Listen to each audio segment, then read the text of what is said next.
just in the middle of this women's match that I am not paying attention to because I have a stream to catch up with. So I need to inform the folks of what's been going on, including me.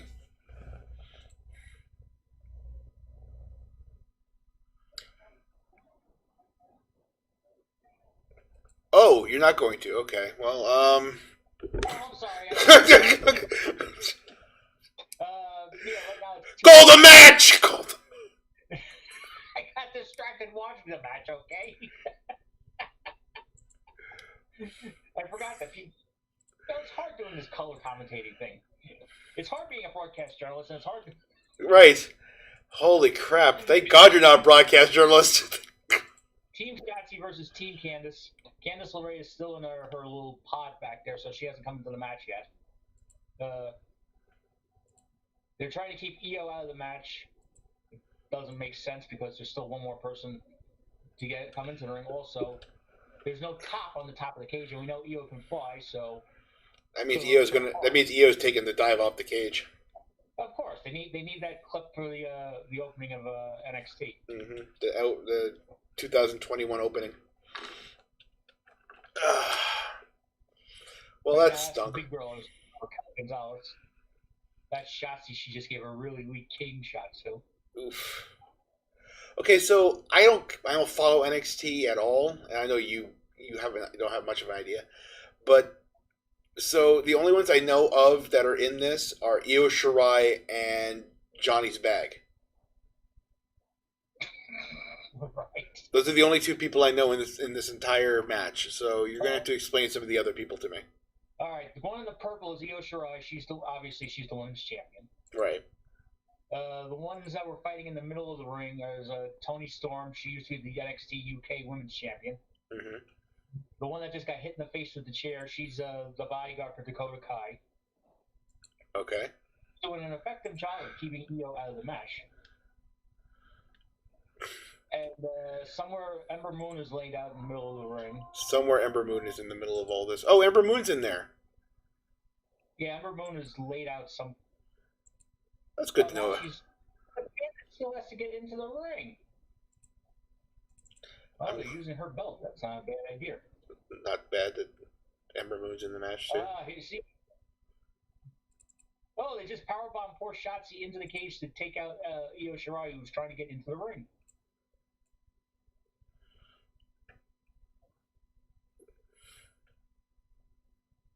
But Candice LeRae still is not in the match, so all their efforts to block the door, I'm not sure why they're doing that. But I guess we'll find out in a minute. I'm sure they'll come up with something to do. The gist of the feud is it's supposed to be Candice versus Shotzi, I think.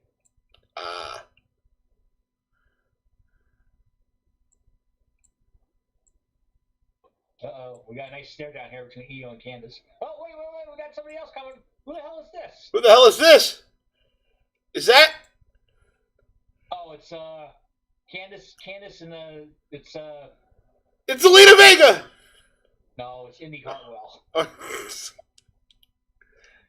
She's supposed to be like this obsessed fan obsessed trainee wrestler, whatever. I don't know.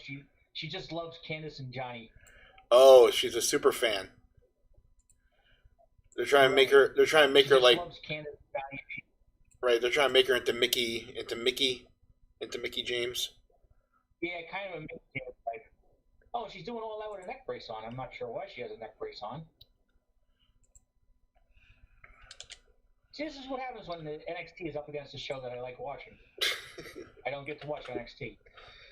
We gotta watch NXT. We gotta at least do some NXT stuff eventually. That was funny. She just put the key down her shirt. She's like, yeah, you're not gonna. Yeah, you're gonna have to try to get it now. That's a good way to go. All the female referees are in the ring anyway, so it kind of works. This is how prepared I am for this whole pay-per-view. I just started drinking my Red Bull now. Oh, okay. I figured you had it earlier. No, not yet. I gotta get in my game. See, this is what I mean when I'm talking about like the preparedness and shit. I was about to stumble on preparedness. What the fuck? We got a batter up situation going all over NXT now with the whole. Everyone has a kendo stick. Who brought all these kendo sticks? You get a kendo stick. You get a kendo stick. You get a kendo stick. Who brought all these kendo sticks? Is the Sandman doing this match? Planning this match? Can you imagine the Sandman as an agent? Now listen here, guys. Ladies, I need you to take 3 bumps off the top of the cage. Oh, Shotzi got pinned. People aren't in the ring. You can't counter. You can't pin her. That isn't how it works. Because all 4 people are not in the ring, the match has not started. This is what it. Oh, here comes Io. She's on Here's the Io. stage. She has a trash can. What? On top of her. Oh, this is. Oh my God! Who did this? Who's the one that used to do this? Fucking Sabu! Sabu Io Shirai! Io Sabu Shirai! With the dive off the top of the cage, wrapped in a trash can. Not quite barbed wire, but you know.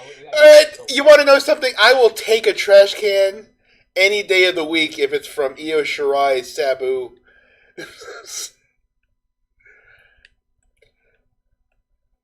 What a great that's a great move. I'll admit, you know what, for a high spot and all that was not bad at all.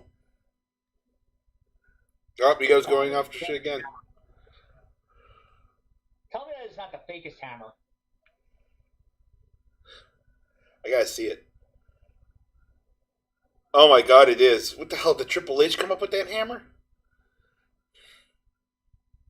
No, you see, they're women, so they can't use a full-size Triple H They hammer. can't. Right. Talk about the glass ceiling.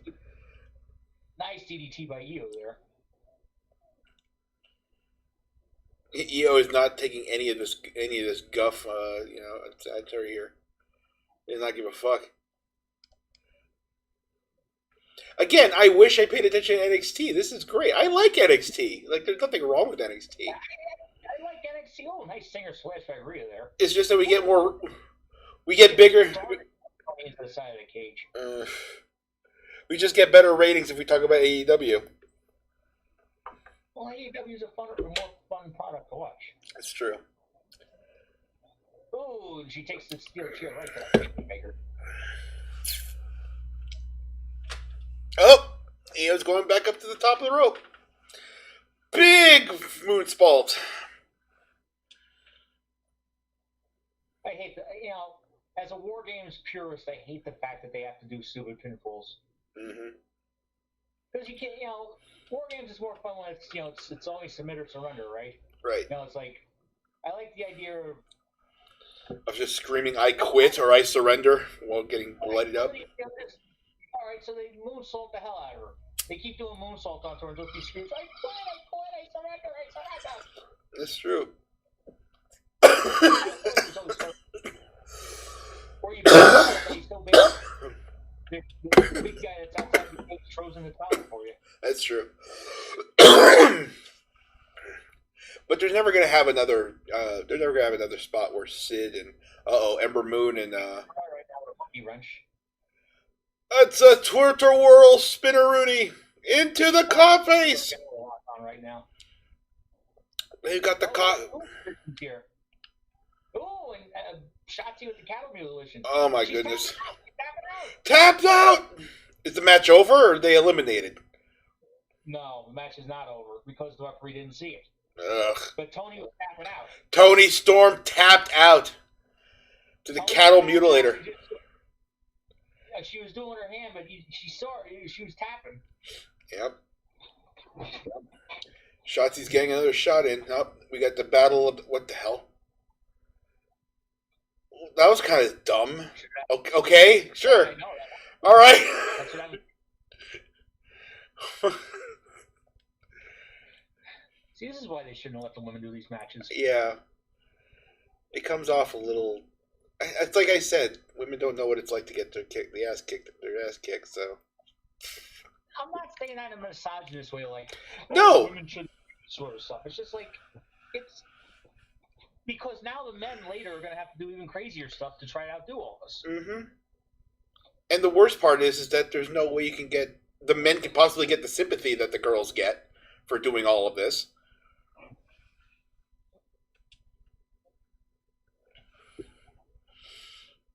Oh, you want to go in the trash can? You're going to go in the trash can. You're going in the trash. Ooh. We're a garbage band. Wow, she really put her in that trash can. She comes from garbage land. She comes from the land of down under. Kevin Dunn must be doing this show because he totally missed that 3 count there. 2 count. That's the first time I've ever seen a garbage can get actually stuck on somebody. It's nice that they're going to try to use like the hardcore aesthetic for the girls, though. It's just with all these weapons and everything, it's this Kate.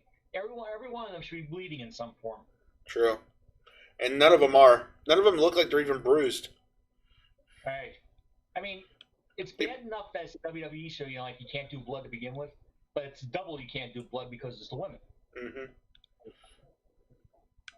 Because for some reason women don't bleed. I don't understand what Vince's mentality is to all this. Apparently he never heard the song "Only Women Bleed" by Alice Cooper. Right. Only women bleed. Only women bleed. Of course, that song was about Tina Turner. Ironically enough, aren't they doing? They're not doing this in the Thunderdome, are they? Yes, they are. Oh my God! Oh Jesus! Why? Another hero. Ow! Oh, that had hurt. I'm trying to play Fall Guys at the same time, pay attention to the show, but that was fucking amazing. Can I see yeah, last night I finally beat the fan level. Oh yeah? Ooh. Ow, that had to hurt. Fuck. And of course they block it off. But yeah, I beat the fan level last night. I was like, I beat it at like 3 o'clock in the morning, and I just wanted to scream, "Fuck yeah!" Yeah, dude. If you watch my stream on it, I finally finished, not beat, but finished the fucking level where they're shooting the goddamn cannons of fruit and shit at you, and you're running counter area on the fucking on the pulleys or whatever. Yeah. I beat it twice. I was so fucking. I wanted to just again, like you said, 3 a.m. I wanted to just scream out, "Oh my God, I did it! I fucking did it, and I did it live on stream, so I can't fucking be erased from my memory. My children will know that I fucking beat the god." I'm shitting right now. I'm shitting the bed when it comes to the game right now. But I beat that level, god damn it. Oh, she took that trash can lid right to the face.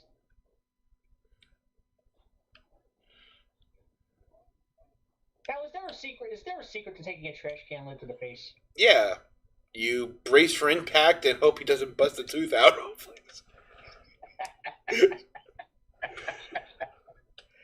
You want to know something? You want to know something? A trash can lid is nothing compared to a chair or any of the other shit. Like the kendo stick scares me more than a trash can lid.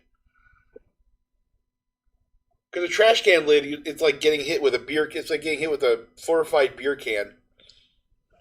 Right.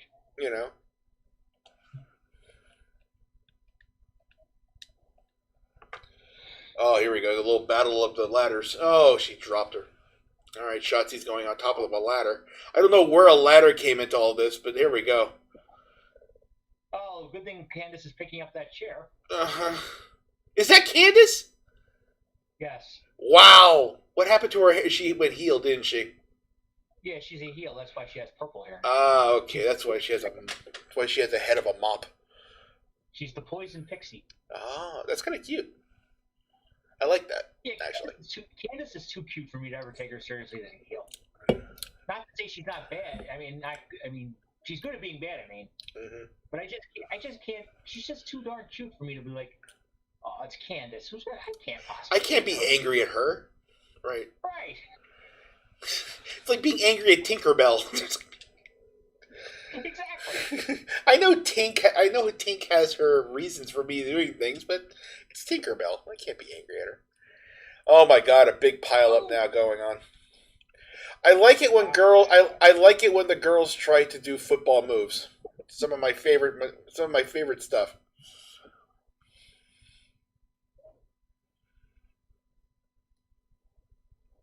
By the way, I call them girls because I call the boys boys. That way, there's no woman involved. I'm not a misogynist. I'm being actively mindful of my words, so that's why I call them boys and girls. Ooh, we might be going for a super choke slam here. Mm-hmm. Oh crap! Or something like the ladder.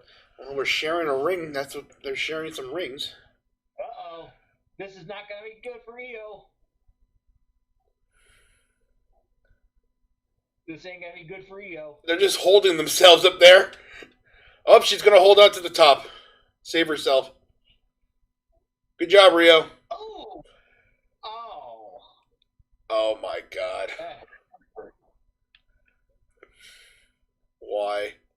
Yeah, I hope that's the finish. No? That's not the finish? That was the finish. That was the finish. Okay. Why not just bring a table into the ring? That's all they were missing. We couldn't get the table into the ring, so we'll just have to make. So it's only one pin? There's no elimination? Why isn't there elimination at least? No, there's no eliminations in this. Okay, so Io Shirai has just been eliminated. No. She lost the match. That's it for her team. They lost.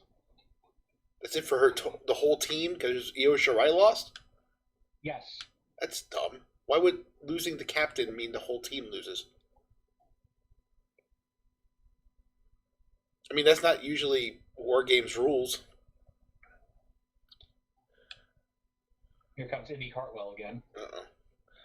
You gotta get into my tits to get the key now. I got into my tits, I got the key now.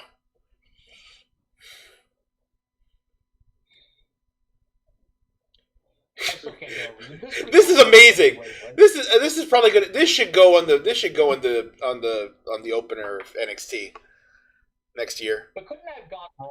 That could have gone so terribly wrong because you don't know where you're jumping. You're just kind of jumping out in the wind. You're just kind of lucky that she hit a couple of people and they were all waiting for her. Yeah, I'm slightly claustrophobic, so I would hate being stuck in a trash can like that. After she gets jumped on and gets flattened on her, I'd be like, "Get me the fuck out of here!" It's flat. What get flattened down? What, like in a cartoon? Right. It's your feet coming out of the sides of the trash can. That's all that's left. Get me out of here! Somebody give me a can opener. They open it up. You just pop out. You're like an accordion. They open you up. You pop out. You're like one of those boppo. You're like one of those boppo clowns. Well, that wasn't a bad match. No, not at all. There's Ember Moon. Ember Moon can't catch a fucking break, can she? Ember Moon can't catch a break. No, she can't. Jeez. I like Ember Moon so much, too. Ember Moon, somebody else, they dropped the ball wholly with and everything. Mm-hmm. Yeah, let's not even worry about the people that are actually on the main roster that they dropped the ball on. I mean, there's plenty of people on NXT itself that they dropped the ball on. You know? Ooh, what's tonight's deal? We are NXT. We are NXT. We're passion and other things. Pride. Yes, pride, like the white race. And we are also unapologetic. Fuck them. They have no pride in themselves because we are NXT. Well, it was nice. It was a night. It was a nice, stream we had going there. Then we had to ruin it. Why? They have pride. Isn't that what they were saying? And they were unapologetic. I'm not apologetic. It's okay to be NXT.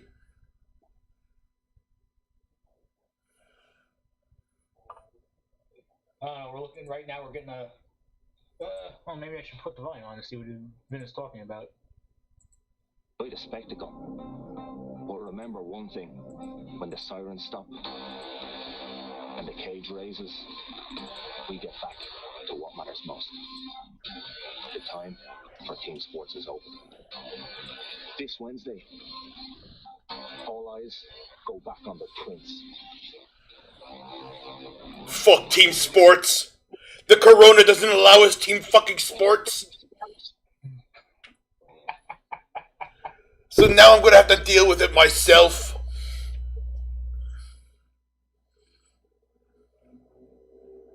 I'm trying to figure out what's going I miss Marinello. By the way, Marinello did such a great job during the Tyson Jones fight that I completely miss Marinello on NXT now. Maybe that's breaking news. Moro is going to get to call probably the most interesting fight of 2021.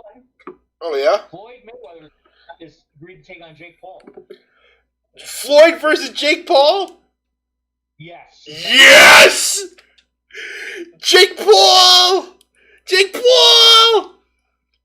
Now just imagine here, Jake Paul gets a lucky right or something onto Floyd, right? Right. And drops him. And drops Floyd Mayweather. Would Jake Paul be able to walk around with the set of balls he'd be carrying? Jake Paul has earned every set of... Oh, okay, here we got some of the Undefeated Era. Adam Cole, Kyle O'Reilly, Oh. Bobby Fish, Roderick Strong are ready for war here tonight. Let's take a look at their opponent. Okay. Pat McAfee has not been quiet about this. I don't want to hear about Pat fucking McAfee. I will tell you this. McAfee is a great heel.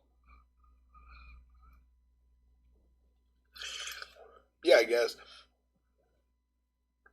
In case anyone is wondering why they're using War Pigs, this should be a good match. Here we go. This is the kind of match I want to watch. We're gonna get to see an actual wrestling match now. Do we have a promo for this? Did you show a promo for this? Yeah, hold on a second. Anyway, I was trying to say real quick, the reason why they're using War Pigs as the theme, 50th anniversary of Paranoid, the album just came out, Super 50 box set or something. Oh, no, they're not going to show a promo for it. No promo. Well, this is going to be a good match, though. Oh, yeah, this is going to be an amazing match. So, I never got the whole deal with Timothy Thatcher, but, I still enjoy... Oh, my God, look. Tommaso Ciampa fucking watched Mortal Kombat recently. Played Mortal Kombat recently. Did Ciampa raid Triple H's wardrobe? I like how Ciampa looks like a fucking Death Raider on top of it. It works so well. You know what? We really don't deserve Tommaso Ciampa because Tommaso Ciampa, even during his stint in ROH and everything, Tommaso Ciampa has always understood the concept of what sports entertainment actually is. So, I've always been I'm head over heels for Tommaso Ciampa. That was awesome. I'll give it to Ciampa. He deserves to do whatever he feels like after coming back from that friggin' neck surgery. Right. In 7 months. Mm-hmm. So if he wants to dress up like Scorpion from Mortal Kombat, more power to him. He's a Death Eater.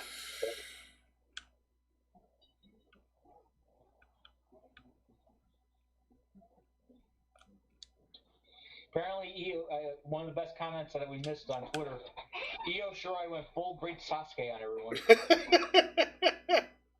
That's about right. Who went Great Sasuke? Io Shirai. I don't care. Let him talk. Io Shirai. She had a hell of a night tonight.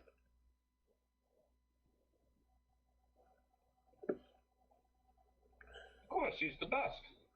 Unbelievable. So, okay, so we got this match going. Here we go. Ciampa versus Thatcher. I haven't seen much of Thatcher, to be honest. So I'm a little new to him. You know, honestly, I'm not even sure why they signed Timothy Thatcher other than, well, it's better we have him than somebody else has him. Right. So, to be honest, I couldn't even see Thatcher. I could not see Thatcher in ROH, not ROH, AEW. No, I mean, his whole thing is like pure wrestling, right? Yeah. Yeah.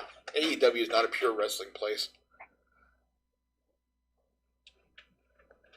See, this is where Thatcher probably should have went to Japan or something like that. But I guess he was in Japan for a while.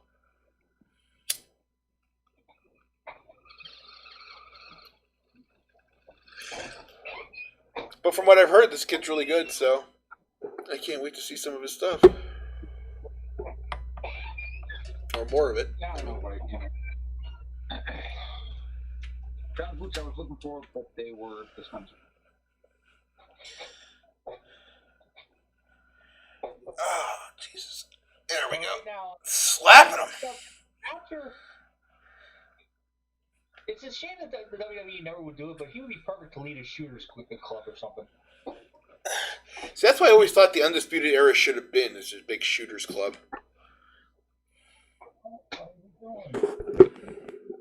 See, if in a perfect world we'd have a shooter, they had the makings for it. Mm-hmm.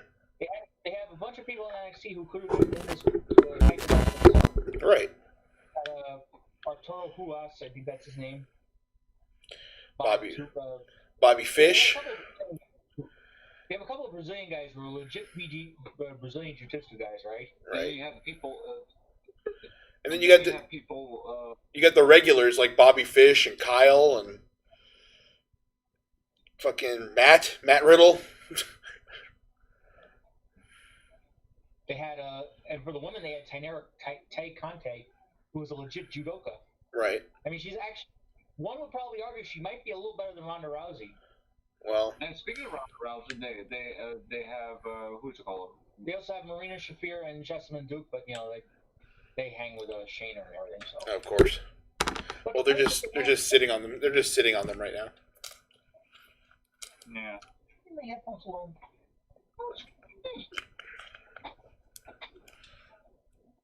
Well, right now, that was a nice. I like that. Damn. You know, I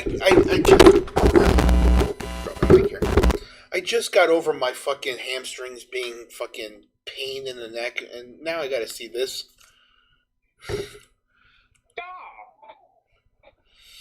Oof.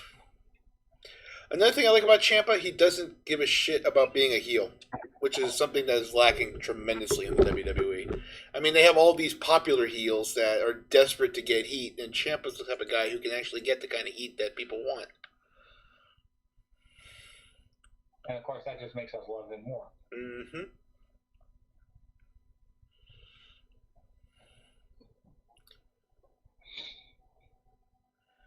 It's weird about heat because it's what's terrible is that the WWE desperately wants everyone to have heat. I don't know why, but no, they want people to have heat. It's just they want people to have the heat that they want, not the type of heat that they should get. Right. It has to be WWE approved heat, which is like a marginalized version of heat. That's not really good, not really bad. It's just there. And that's the WWE in a nutshell. They don't want somebody who could potentially break into superstardom, because then that would mean they would become bigger than the company, and then they'd probably leave for Hollywood like The Rock did. Like everybody else does. Right. It's the worst part about that kind of heat. It's the worst. They just hold you back. They'll let you get hot, but then they'll turn the heat off, and they'll let you simmer. Right. Just so that you're good, but you're not next level good. Which is why it took them over 5 years to finally pull the trigger on Roman Reigns turning heel. Rebel Wilson turning heel. Roman Reigns.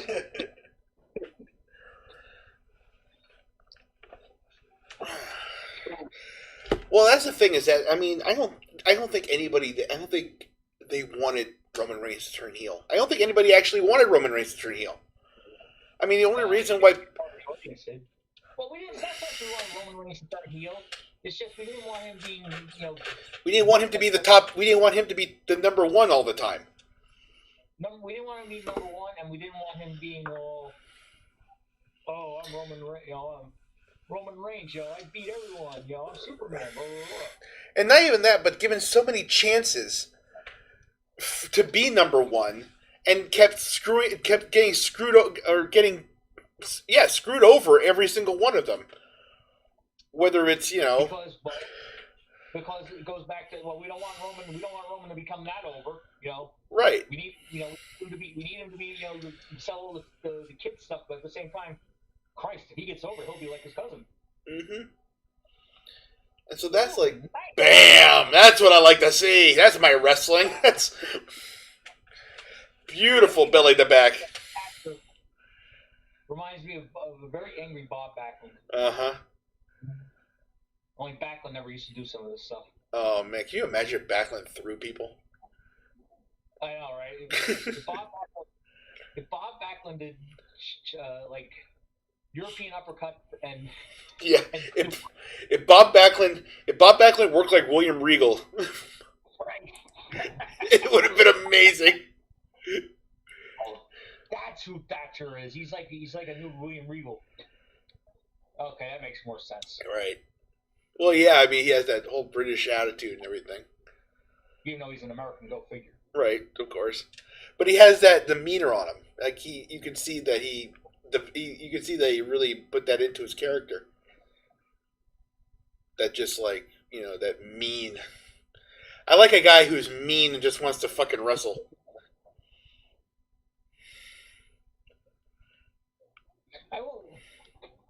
I will give the, it's nice to see them working over a body part here, because Ciampa has, that neck that, in theory is held together by chicken wire and everything. Right. Chicken wire and gum. Which, ironically enough, I think is the actual WWE healthcare plan, so. Mm-hmm.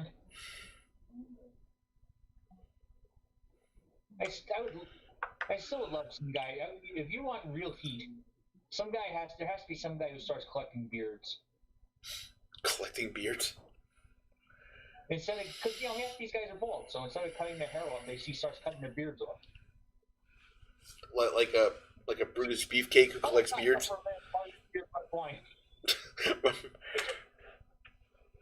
I saw something go flying, I thought it was part of the beard.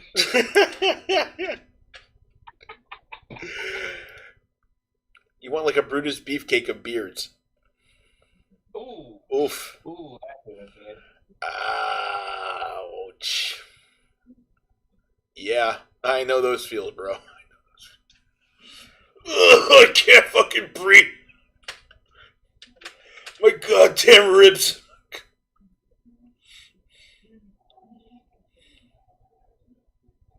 Yeah, Thatcher in NXT is such an odd pick.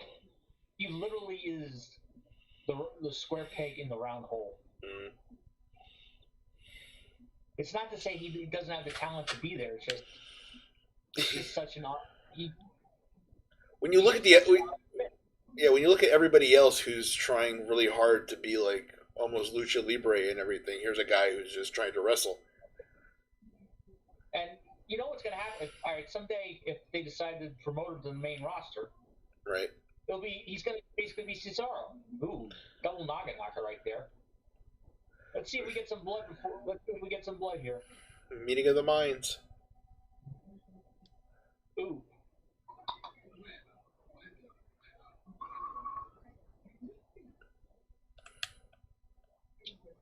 I think they really hit heads too. They gave each other concussion. You know who he also looks like a little. You know who Thatcher also reminds me of a little bit in the way that he walks and everything. He has a little bit of a Piper to him. I wish he had Roddy Piper's personality. Well, everybody does. Everybody wishes they had Roddy Piper's personality. See, Piper, that was the whole thing about Piper. Piper could actually wrestle, but he chose not to. He chose the brawl. Of course. Which is much more believable for a man his size. Right. That's what I like about Thatcher. Like the way he comes across, it doesn't look all of his rudimentary wrestling skills are just like solid. And so he just looks like a guy who just wants to wrestle. Right. It's not like Rick Steiner, where Rick Steiner was built to wrestle. Like this dude would wrestle alligators if he could. Nah, Timothy Thatcher's the kind of guy he'd be like. He's the kind of guy you call in to wrestle the bear. Mm-hmm. He'll wrestle the alligators. He'll wrestle the bears. He'll wrestle whatever he wants to wrestle.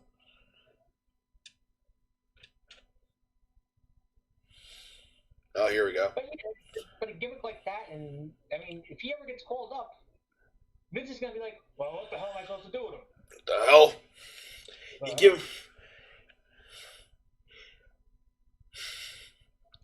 And you can't say to Vince, well, you treat him like Greg Valentine, Vince. Because what Vince is going to go is like, oh, we got to dress him up like Elvis, huh?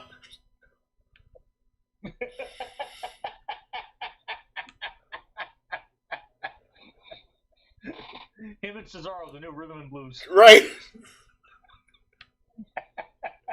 Except they're both rhythm.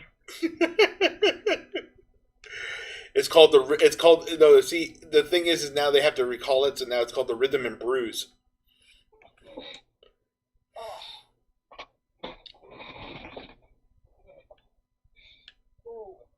Although hearing Cesaro sing the Honky Tonk Man theme would be fantastic.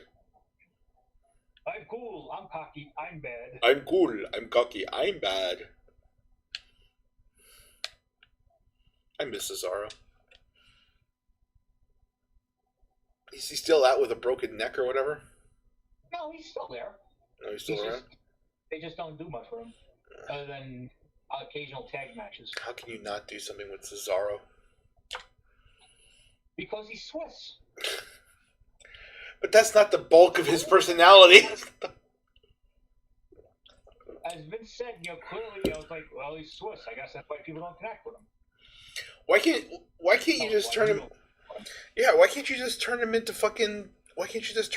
like a fucking Ludwig Borga or fucking narcissist Lex Luger kind of thing? Why can't he be the pretty boy of Raw? The dude's a legit model.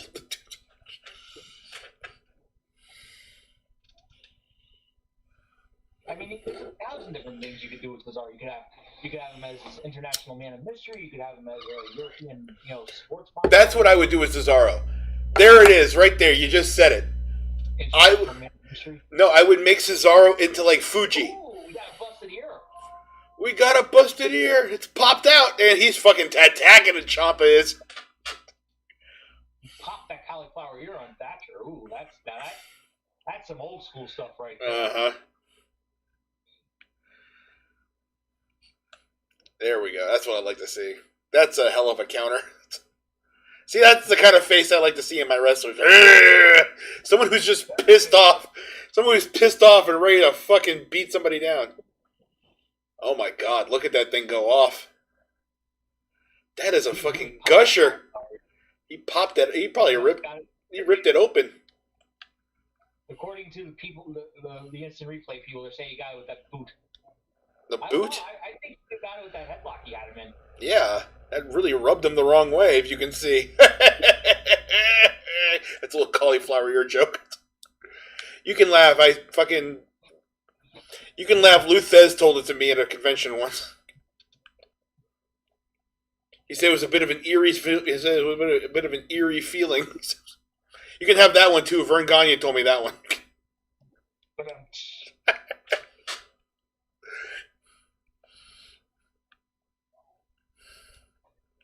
This is before he. Of course, this is before he killed somebody. That would be before.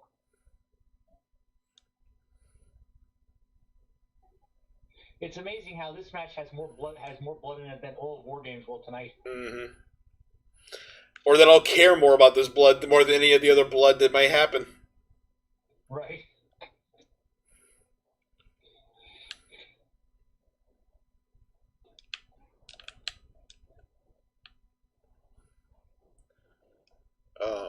goodness.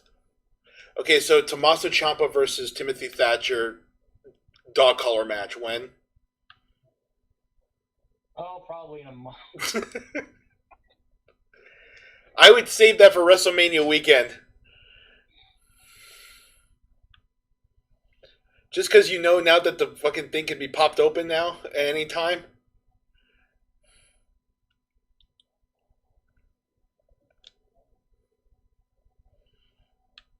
Oh my god. Is it still going? Yeah, it's still going. Jesus. That ear looks There we gnarly go. right now.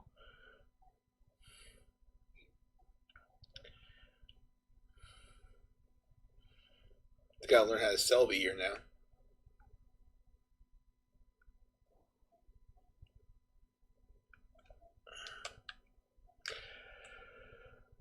This is the longest game of this fucking zigzag level I've ever played. Finally, god damn. Yeah, the zigzag one with the, or the seesaw, sorry. Oh, yeah. Oh, my God. I hate that level. Passion. Should we really be doing more headlocks on a dude who just lost a piece of his ear? There. Should we really doing more headlocks on a dude who just lost a piece of his ear? And Tommaso Ciampa wins. Oh my god. That was a good match. What a great match. I mean, in between the playing and all that, but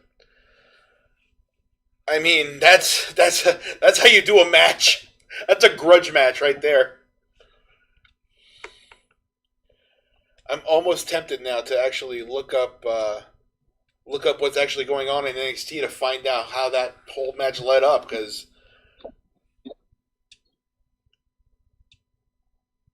Jiminy Crickets. We see some of the replays. Maybe they'll show the replay and see if it was a boot or not.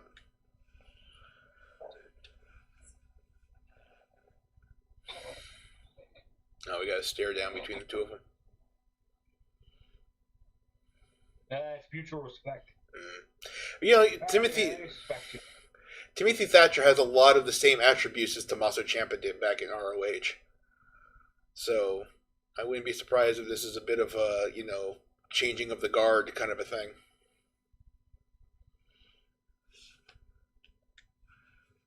Bam! I hate spiked pile drivers. Or spiked DDTs.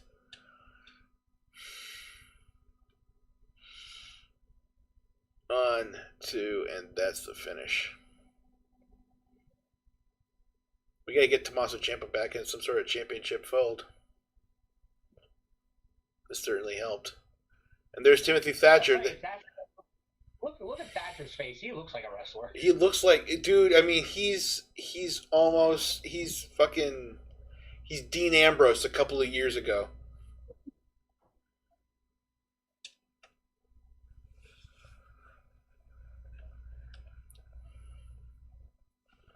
So, yeah, we're big fans of Timothy Thatcher over here.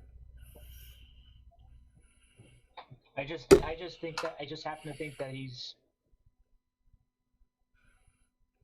in a.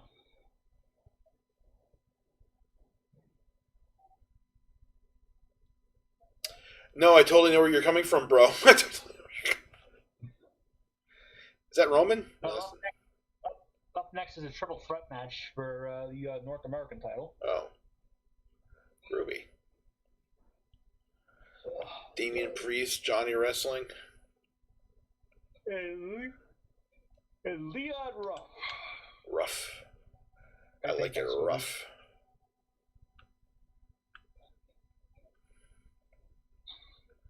Is Leon Ruff Lilo Stitch? Or Lilo Rush? No.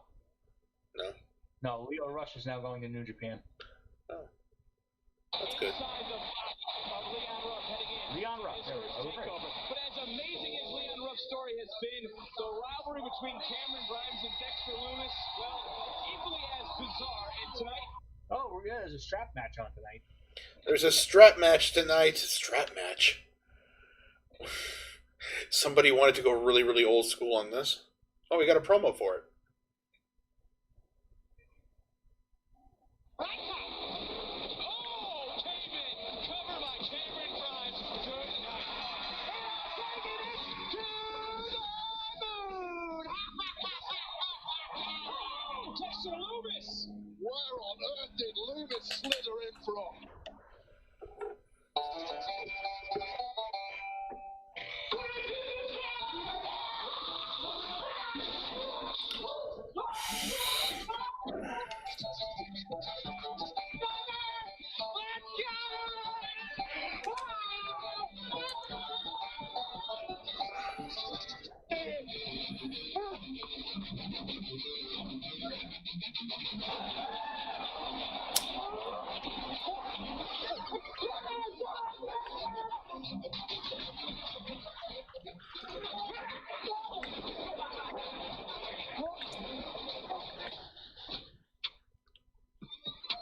just wants to see you face Dexter Loomis one more time in a strap match. Take her. I don't think you quite understand.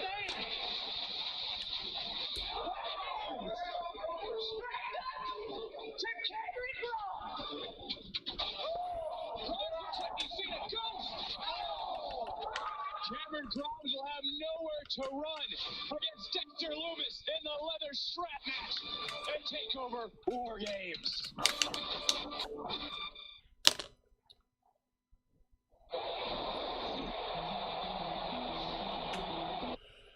I still can't take seriously a guy named called Dexter Loomis.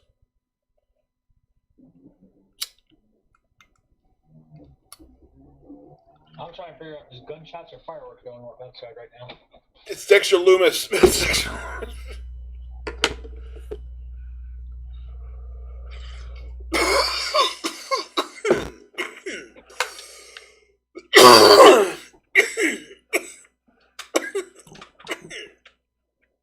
Anyway, it's the third match. It's your turn to do the.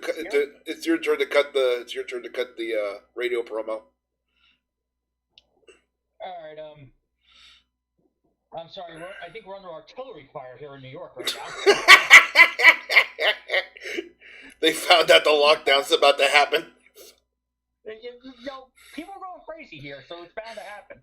Anyway, this is IWC Coast to Coast. We are doing a alternate commentary deal here for NXT TakeOver War Games. War Games, baby! Yeah, aforementioned New York City. And Ed is Ed over there in San Francisco. I'm over here in SF. We just have cops going around our area. Maybe that's where the cops ran off to and people are shooting the guns at. I don't know if that's a lot of damn fireworks for. First of all, it's December 6th, so I'm always a little interested to know why somebody's shooting off a whole load of fireworks in the middle of December. Well, it's still going wherever it is. I told you. They were going to come to your area and you didn't believe me. You might not be wrong. Dude, I told you, man. It's time to fucking... As I try to figure out what the hell is going on in my neighborhood. Eventually it'll just turn into, there's a defund police rally going on inside. No big deal. We have Dexter Loomis versus Cameron Grimes, a battle of two former guys from TNA. I never really liked Cameron Grimes when he was in TNA. I think he was Trevor Lee in TNA. Right. Just never understood what the whole deal was with his whole whatever. Right. I liked Dexter Loomis when he was known as Samuel Shaw. I heard he was really good in TNA with Samuel Shaw. He was okay. I mean, there's a lot of people that were good in TNA, but then, Right, well, yeah, that's what I mean by TNA. That's why I said I have to bring up TNA. Right. But he was okay. He was another okay guy, you said? Yeah, he was. He definitely had a character that was outside the box. Right. Okay. I think that the fact that they have that they called him Dexter Loomis is just ridiculous. I mean, it was literally because it was popular at the time. They bought the copyright for the name. I bet you they. Honestly, I bet you there are people in the WWE who had no idea what Dexter was, and somebody Googled it and had to show them, and like, well, he kind of looks like him. He kind of looks like him, yeah. All right, I can see why you want to reference this thing that's fucking over almost 10 years old at this time at the moment. It had one of the worst televised endings of a show ever. Right.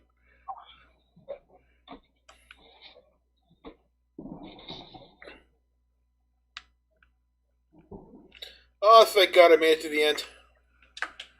All right, I can pay attention to Dexter and Grimy. I honestly have no idea who either of these guys are. I stopped watching TNA around the time both of these guys showed up. I'm pretty sure we're under bombardment right now. Are there people still shooting around you? Yes, they're still going. It's been going on for 5 minutes right now. Jesus! These people need to calm the fuck down with that shit. It's been going on for 5 minutes. Here, why don't you talk with him? I gotta hit the old head. I gotta figure out how the hell I'm gonna get some fucking bullets now. Right, I gotta look at my infantry. I gotta formulate my bug out plan. Right. What's happening? There's apparently explosions going on around you guys that, constitutes a fucking mini war going on. The annexation of Puerto Rico is happening outside your door. A random type of fireworks too. So, that's what we're talking about now.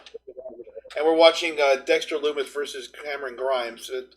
It's so far an average match. I'm glad that the Ciampa Thatcher match was before this, because I wouldn't think that this is gonna keep up with something like that. He's got the strap. Oh, we got the strap out. Good. Finally. I guess they know that this match shouldn't last that long.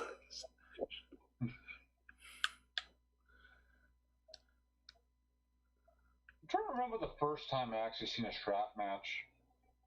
It had to be in WCW in like the early 90s or so. Maybe a bunkhouse match, maybe not.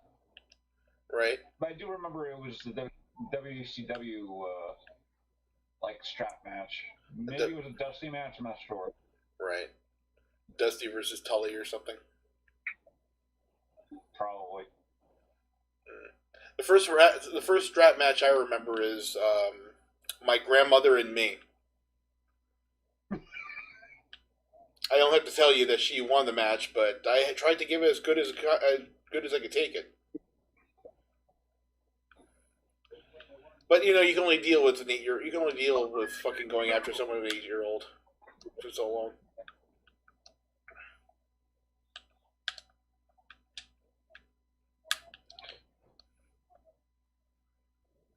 Where do you think you're going?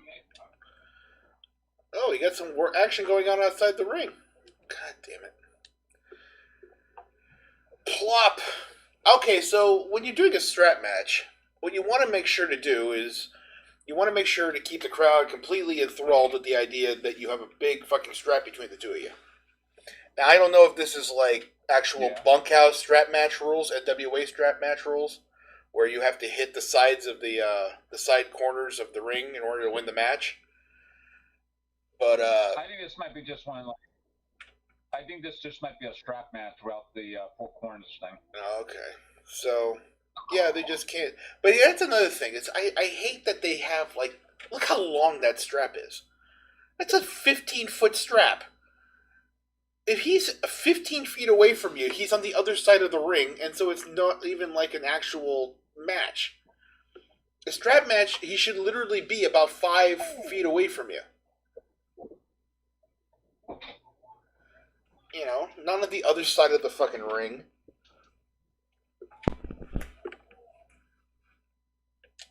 That's what made strap matches so cool, is that he couldn't get away from the guy. Yeah. Because it was always so short. There we go. But see, they can't trust him to play around with the cords and everything else, so they gotta have him have this huge ass fucking strap for some reason. At least they got the fence. At least they got the fence around them. Yeah.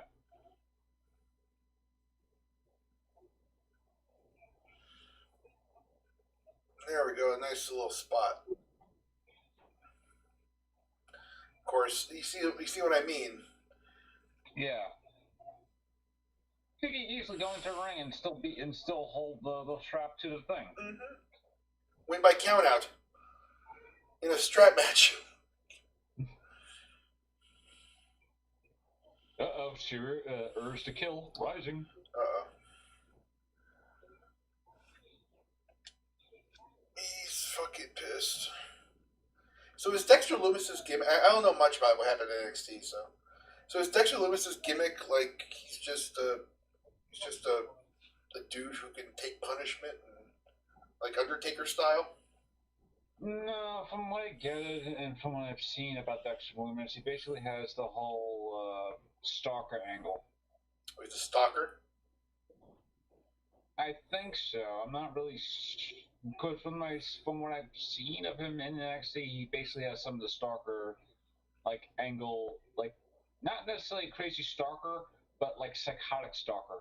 So he's like a mixture of, I guess, not like DDP, but just like I would imagine this is what DDP would have been like if he had done the whole stalker gimmick act, Seriously. Seriously, yeah. It's me. It's me. It's D. Ed was just telling me the first time he saw a strap match, it was between him and his grandmother.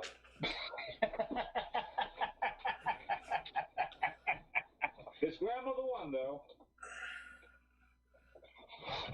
Well, of course she won. I couldn't imagine she would put him over. No, of course not. There's no way in hell that woman will put me over. That woman was more protective of her spot than Vern Gagne.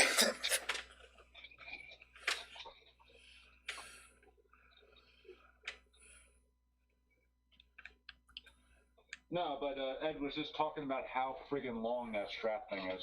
Dude, this strap is 15 feet long. The strap should be only about 6 to 7 feet, if that. Because they got to stay close to each other, because that's what makes a strap match a strap match. The fact that you're dragging your opponent around wherever you go. Wait, why has he got a hood on? Because Lumis was supposed to have been blinded. Oh. He has a hood.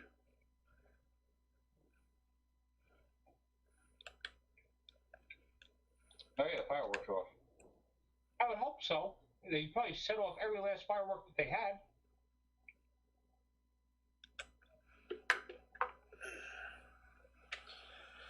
All right, here we go.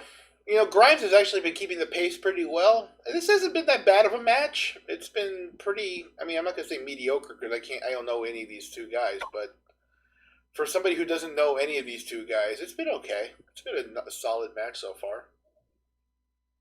Yeah, like I said, I definitely like Lumis.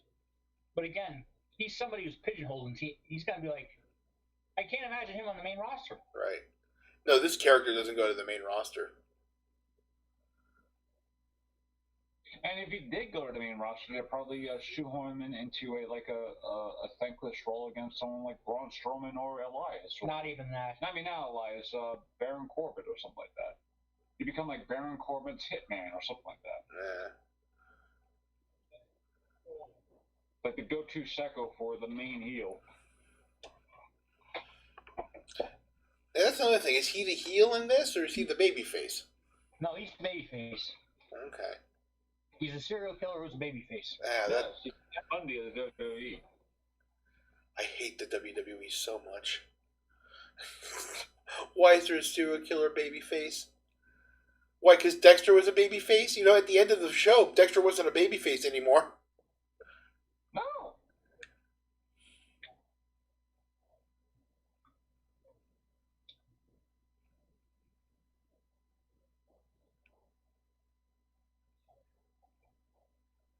No, we're gonna find out that the final season of Dexter turns out to all be a dream, like that season of Dallas.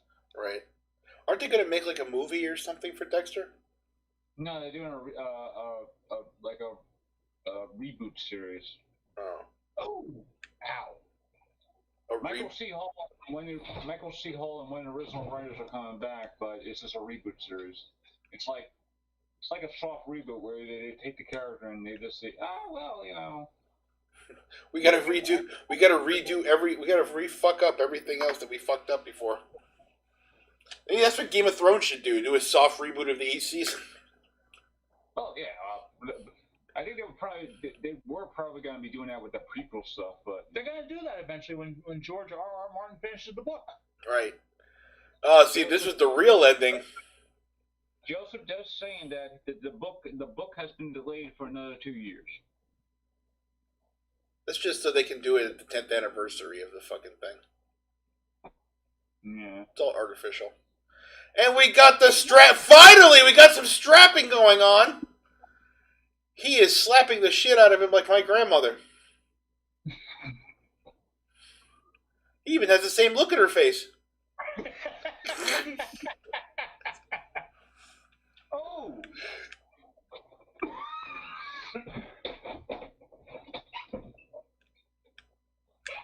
So are you trying to say your grandmother was a crazy psycho killer? My grandmother, yeah, my grandmother was the Talking Heads song, if there ever was one. But she held it together with a veneer of nicety, and she went to church. So, no, my grandmother was a gangster. So I know that. So I did it again. I'm so happy.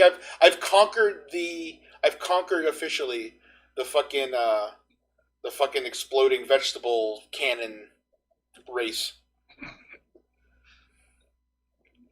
I've officially conquered. I won it 3 times now. I beat it 3 times now. So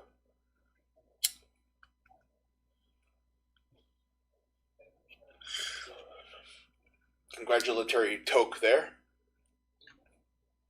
Oh, see, this is what I like to see in my pay-per-views. A guy sitting around, fucking waiting for the fucking match to continue. You know, we didn't give the other Tommaso and Thatcher that much time, so we gotta let this happen. No, he's just sitting around and letting it soak in. Let it soak in. I'm number 1. You know, for what it is, if Cameron Grimes' gimmick is that he's kind of like a late if he's kind of like a late to the party Jimmy Valiant, I'm okay with that. Not Jimmy Valiant. Garvin? Jimmy Garvin, yeah. So what you're saying is he needs a sunshine? Yeah, he does need a sun. Okay, first off, if Cameron Grimes if a guy named Cameron Grimes got a girl, right? Named either the Dirty Dame or something like that, that would work so well. I would totally. We come up with stuff that they don't. I know, and wouldn't that be good? That would be like if she was like if they called her the Dirty Dog or some shit like that, right?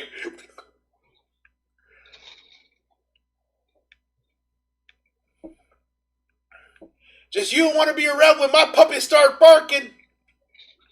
Because when my puppy starts barking, that's when I gotta get things done. And he's got the dirty dogs just grabbing her tits and everything on her. That'd be fantastic. It would.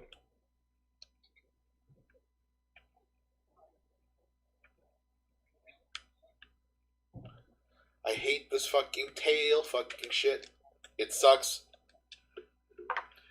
Fuck you and your tail, you piece of garbage. Oh, look, now we got the match still going. Oh, but now Dexter's taking a seat. That's nice. You see what I mean? He's on the other side of the ring with the strap on. Why?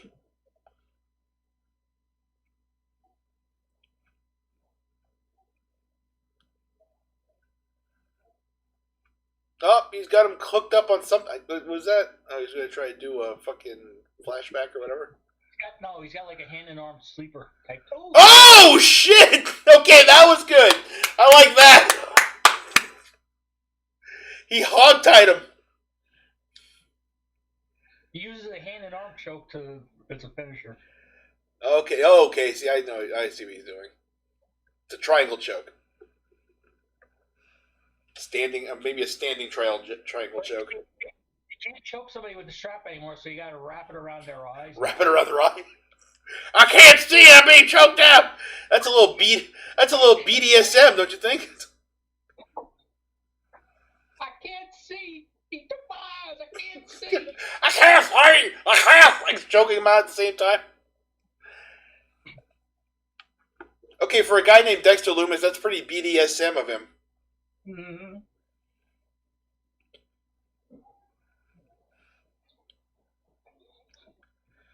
Oh my god. Now this guy has to go home and make Cody some pancakes. I like that. That's actually a great finish.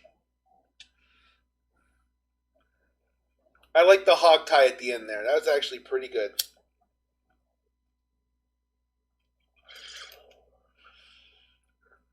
The match was okay. So that the match is over. The match was like at the beginning pretty stale, mediocre, and everything. But the fact that he ended it with some solidness there and with that hog tie finish, okay, I give that match a little bit better than it should have been.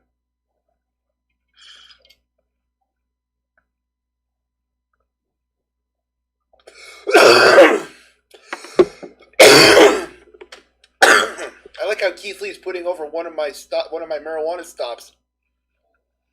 Is that what that is? Yeah. I used to sell weed to those fucking guys. Or sell wheat cakes and goodies. Dude, I mean the Ambrosia's fucking great. It's fucking beautiful.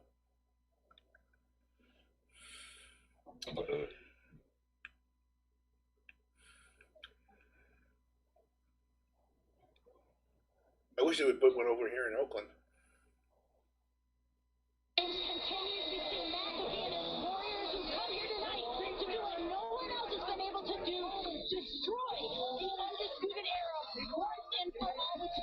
Alright, so they're not showing any promos. Turn it off before they fucking copyright strike us. Sorry. It's alright. They're showing a promo. I know. They're just fucking having them sit around and yell at each other inside the locker room. Oh, this might say something. No. Oh my god. Look at this. Is that what I think it is? This is one thing I wish we had. This is something I wish we had when we were kids. A replica of the War Games. Oh my god. Where was Ted Turner on this? I know, right? I would have went to a WCW event just to buy that thing. Oh shit, is Raven back? It's Raven! We had Sting come back in AEW. This is how you up the ante.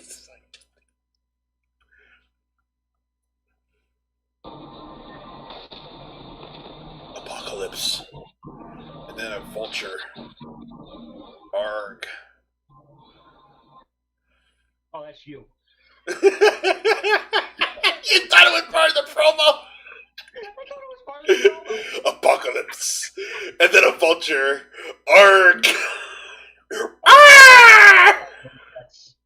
That guy Killer Cross is coming back. Oh, Killer Cross is coming back, okay.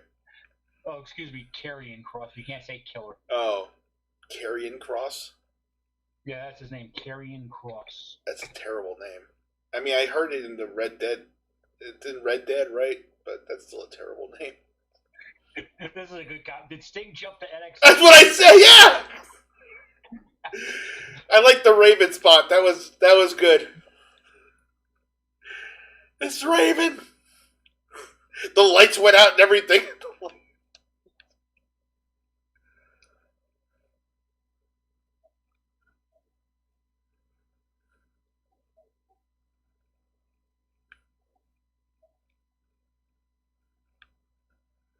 How's the internet taking the Dexter Lumis match? Cameron Grimes match. So far, so good. See, when you used to, huh? I was gonna say this. This is what New York. I don't know if you can see my screen. This is what New York City Park looks like. So we've had plenty of War Games matches.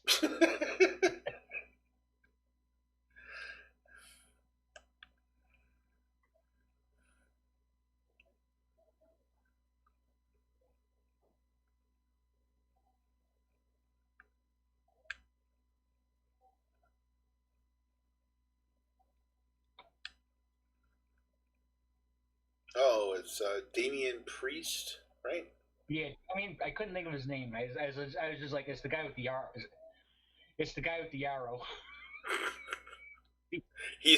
That's him.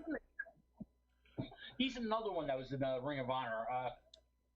I never understood that one. I never understood him either. Who's he? Is that Hurt Martinez? Yes, Hurt Martinez. There we go. I like that they changed his name. Okay, I like Damian Priest more than Hurt Martinez because Hurt Martinez sounds like a Fire Pro Wrestling character. In fact, I'm pretty sure there is a Fire Pro Wrestling character named Hurt Hurt Martinez. This big, langly fucking Puerto Rican.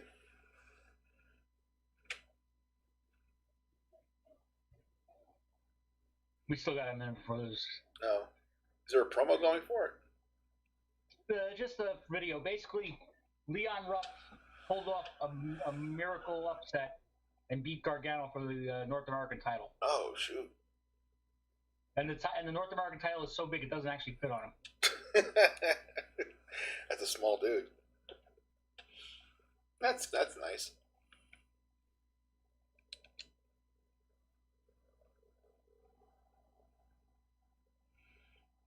Johnny's pissed, of course. I can imagine. Well, of course Johnny's pissed. Johnny's always pissed. Johnny was pissed when he was a babyface.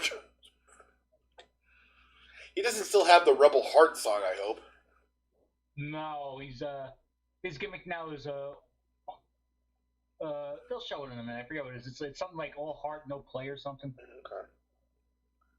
No, it's all heart, and it's all the Johnny Gargano. It's the Gargano way. He's a motivational heel. Yes, kind of.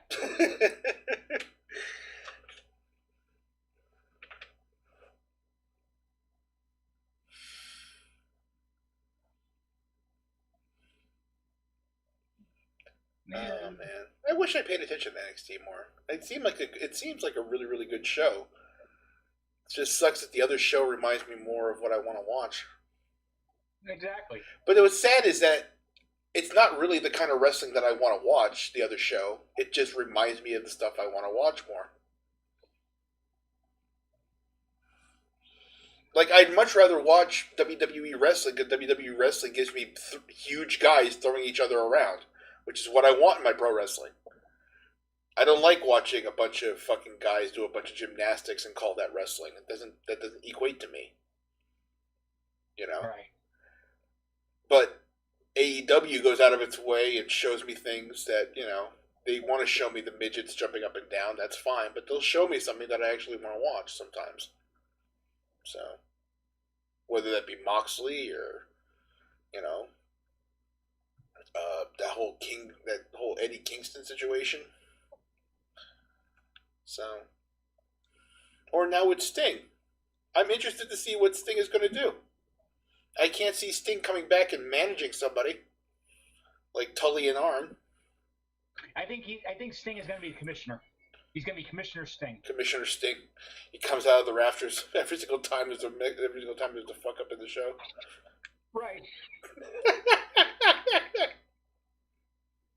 Anytime, if I have to rappel down there. Every time I come down there, don't make me come down there. He's just sitting up there with a fucking table of tea and cookies, just drinking his tea and everything, watching the show from the rafters. He's just sitting in the rafters. He's just trying to enjoy it. And then like somebody does, that's his trait. That's his new catchphrase. All heart, no soul. All heart, no soul. I like that. If there was somebody who should go heel, if Johnny X was, I like Johnny X too, or Gargano X. But that's a good way to go heel. He hasn't lost his heart for wrestling. He's just lost his soul for the people. I like that.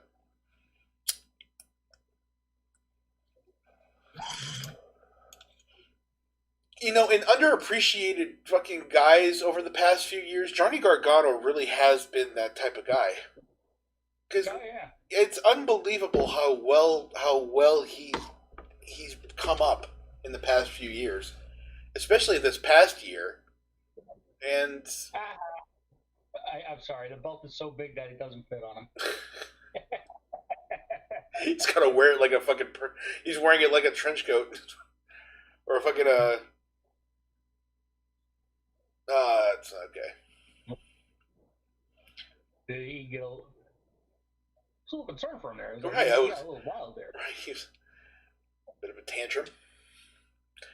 But Yeah, Johnny's just been so solid for the past few years. He doesn't get nearly the credit that he deserves.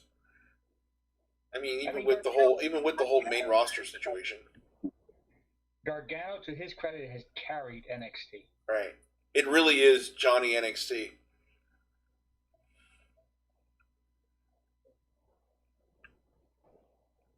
So. Now we gotta go through an introduction after all this. Because we don't know who any of these guys are.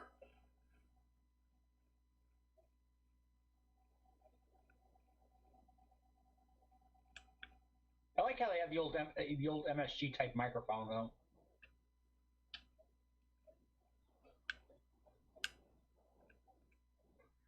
Wrestling fans, this following contest scheduled for one fall is for the WWE NXT North American Championship. Introducing first, some tiny guy. Who's this guy? Some guy that the belt weighs more than. Right. I'm just happy to be here. Huh? I'm just happy to be here. This bag of potatoes over here.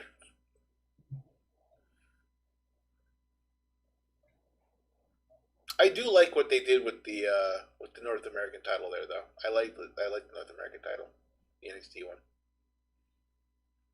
It's a beautiful championship. Mm-hmm. Very, very nice. But, you know, I can believe Gargano could be the guy like Damian Priest because, you know, he's just, you know, he's crafty enough to do it. But this wee little fella, I don't think for a minute he could beat him. Maybe Raven did book this. He's gonna put over Lilo Ruff here. He's gonna put over Lilo Ruff here, like Mikey Ripwreck got put over back in '96. Leon, yeah. Oh, I'm sorry, Leon. If I like you, yeah. If I know, I called him Leo Ruff. But oh no, if I make fun of your name or I mispronounce your name, that means I like you. So I hope this kid really shows me off something well. I mean, it's not that he isn't a bad wrestler, this kid. It's just that I don't understand why they hot-shotted the title onto him. Well, they needed to do something They needed to do something. And I remember hearing about this kid after the whole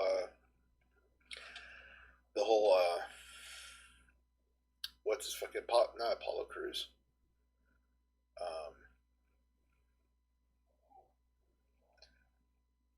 ACH situation. I wouldn't be surprised if ACH was probably the one that was going to be in that position right now.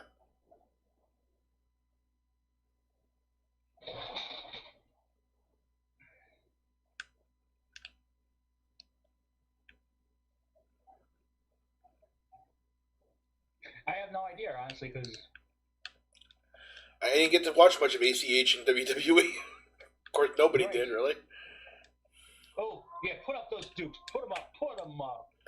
Put them dukes up. There we go. That's what I like to see. At least Damian Priest isn't taking them lightly. Damian Priest also has some of the ugliest tattoos in wrestling.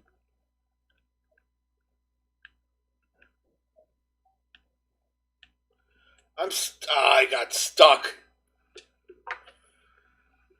There we go. That's what I like to see. A little double teaming between the little guys over the big guy. It's small. Priest is about the size of both of them combined. I know. Priest is big. Here we go. Flamp. Nice little torpedo there.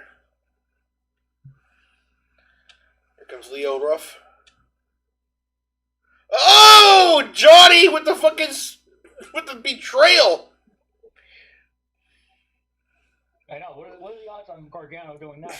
I like that. That was nice. I was expecting it. No, he cut that shit off. I like heel Johnny. Here, go ahead, get your high spot in, kid. Yeah. And then wham! He's like, that's how you pay your dues, kid.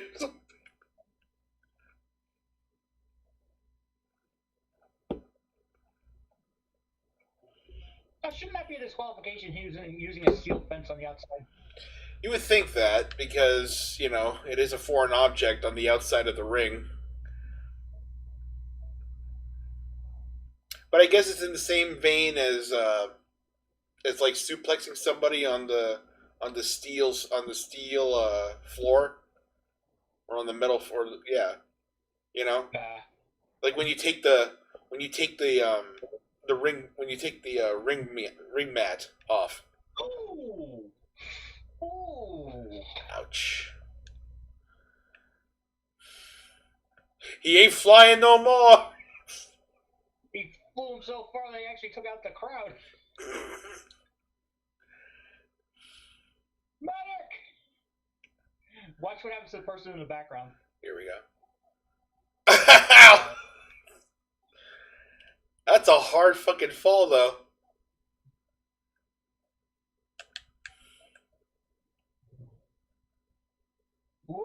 Oh my goodness. Alright, well. Oh, kill him? Oh, poor little guy. Oh, poor little buddy. Hey, maybe he is going to get the Mikey Whipwreck. I told you! He's gonna get the Mikey Whip rub. Whipwreck rub. Oh, they gotta carry him out? They're carrying the champion out? Okay, so I guess we got Gargano versus Damian Priest.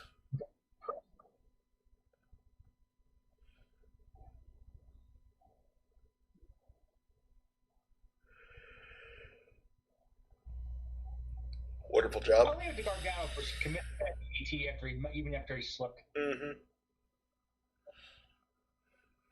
No botchamania for Gargano tonight.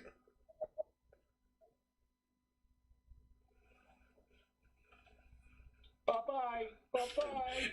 How did Gargano become more of a ruthless heel than fucking Ciampa did?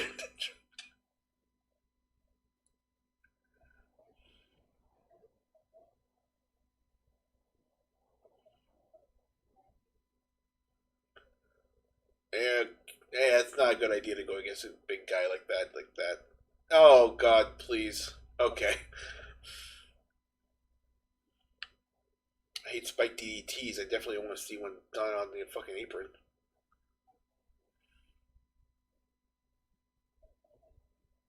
So is this elimination? Or is this just a straight three-way? It's just a regular three-way. First fall gets it. I miss elimination three-ways. I know, I do too. Three-way dances. It's a three-way dance.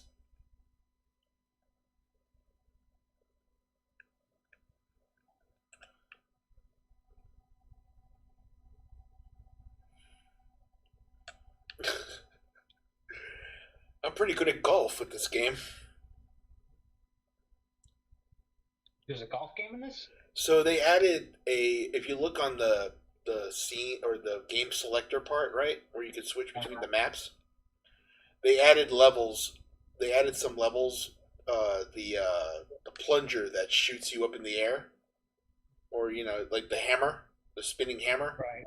They added that to a few levels, and one of them is the meat grinder level. So you can play golf and shoot yourself in the air, and I keep getting hole-in-ones directly into the fucking thing. Oh.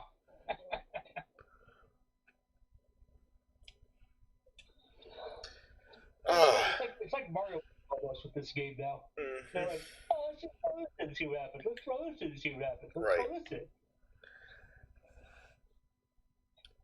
Oh, here he comes. Here comes Lilo Ruff! Oh my God!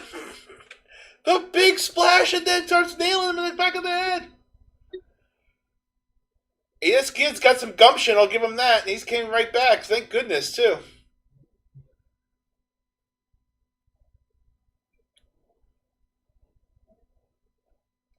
I was going to get upset. I really was. Like, if they had the entire match without him, I was going to get upset. Like, this kid just ran off on it. Oh my goodness, that's a hell of a way of coming back. Didn't you guys get taken to the back for doing something like that? Well, he's running on adrenaline, so clearly he's not thinking. Right. Use your body, kid. Wham! Not like that. Give this kid sliced bread number 2, though. Oh, there it is. See there, I called it.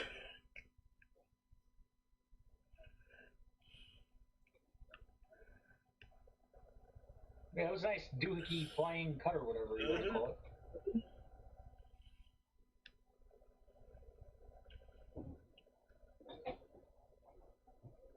Oh my goodness. Is that him going to the top now? Yep.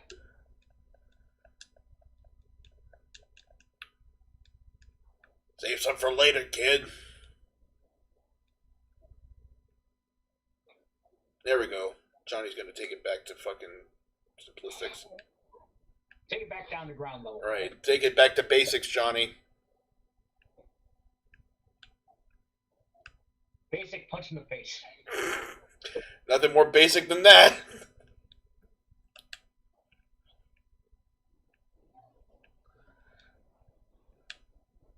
Ooh, that was nifty.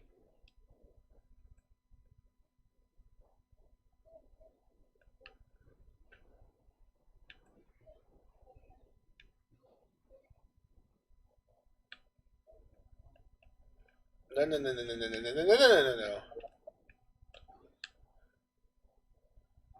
Ooh. No. Fuck. Come on. Oh, no! God damn it! Oh my god, I suck. What the fuck? Double flatline by Double. That was amazing. See, this is what I liked about this guy. I like this guy because he knows that I like big guy wrestling. That's what I like about King. A little more impressive if it was a double choke slam like that. There we go. I don't really approve the big guy doing fucking splashes, but that's okay. I don't mind. A little backward elbows there. There we go. That's what I like to see. Yeah. I'm gonna throw a guy to another guy. I'm gonna throw a. That's what I like about wrestling. There we go. With the fucking razor's edge. Oh, taken out just like big guys too. Every big guy has a weak shoulder. That's why they all get rammed into the side of the thing. That's why Earthquake's favorite fucking splash thing was that. Oh my god! Okay, I like Johnny Gargano as a heel because he uses people as javelins.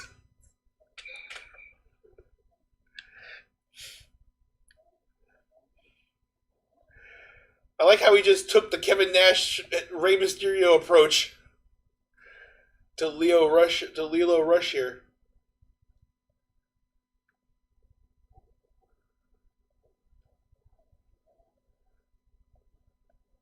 Yeah, it's a nifty move here to tie Damian Priest up in the ropes. I haven't seen a rope tie up in so long. Look at that. He's gonna just tie him up and just have him sit there while he beats up on Leon. Oh, wait a minute.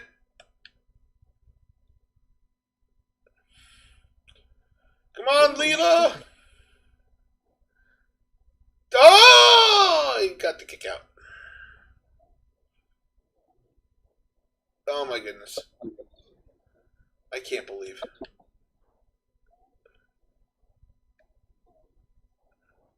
You know what? Since this kid came back, though, he's had a hell of a fucking streak, so I'm starting to like this kid a lot more. Ooh, misses the big frog splash.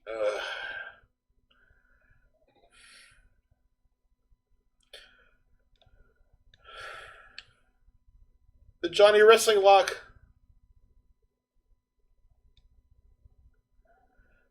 So wait, Damian Priest could have kicked out of that thing at any time? I know. You're saving it for the right moment. Right. He was gonna let the other two beat each other up for a little while. Then when he knew the kid couldn't take it, oh, now Damien's going to the top rope.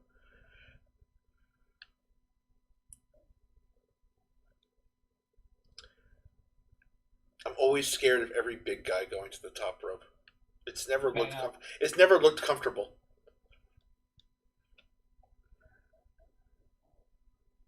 Well, ever since we saw Sid go for a top rope dropkick and implode his foot. Right. You know. Yeah, that's maybe the first thing that pops in mind.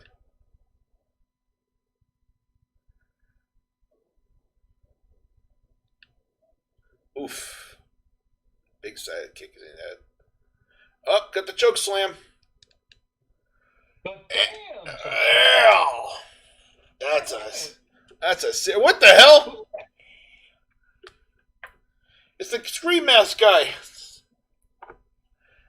There's a gang of them.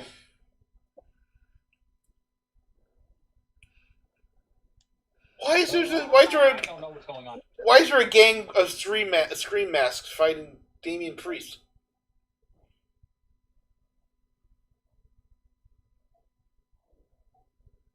Oh my goodness.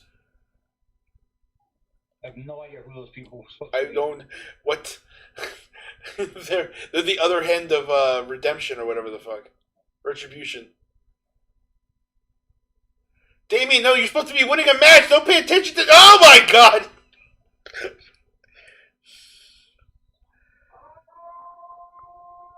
I totally know. Their horn fucking called it. Why is he still? What the fuck?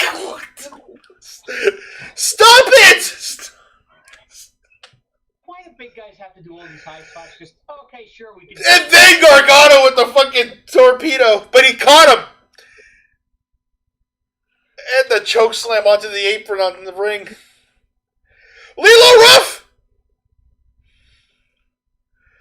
Oh, he got lucky on that. Was he Damian Priest? He's taking out all these guys in the back. He needs to pay attention to what's going on.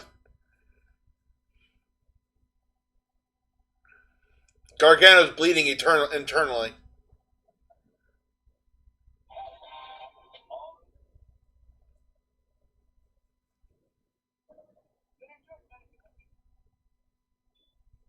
Man. This has been a good match. So far. I was not honestly expecting this to be a good match, but here we are. It is great so far. I'm liking it. There we go. That's what I like to see. Hit him, Mikey! Bam! Oh my god, he took his head off. Holy jeez.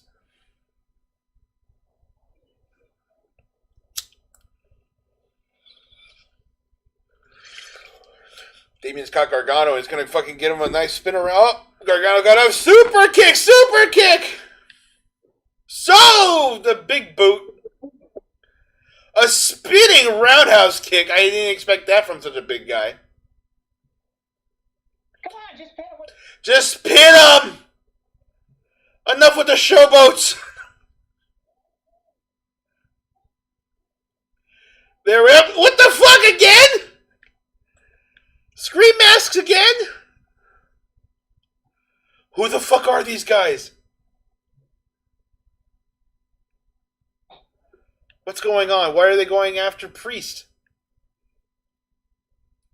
I wish somebody was watching the show so they could tell us what's going on. I have no idea who's going after Priest. I don't know. Oh my god, there's a spike DDT, my hated move. And it's all over. Gargano! Johnny Wrestling! The rightful title holder back where it belongs. Retains. He's looking at him, he's like, you made me bleed my own blood. You made me bleed my own blood. Johnny Wrestling. New. Johnny looks pissed. He can't believe what the hell just happened. Maybe Johnny's wondering who the hell these fucking Scream guys are too.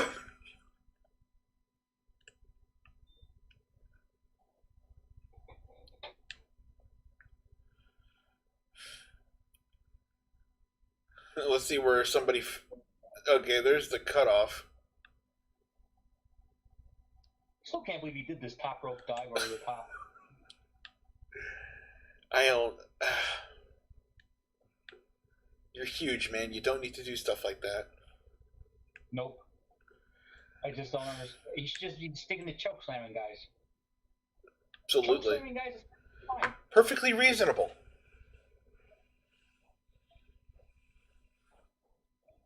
And there's that cutoff. And there's that spinning roundhouse kick. That's fucking hell.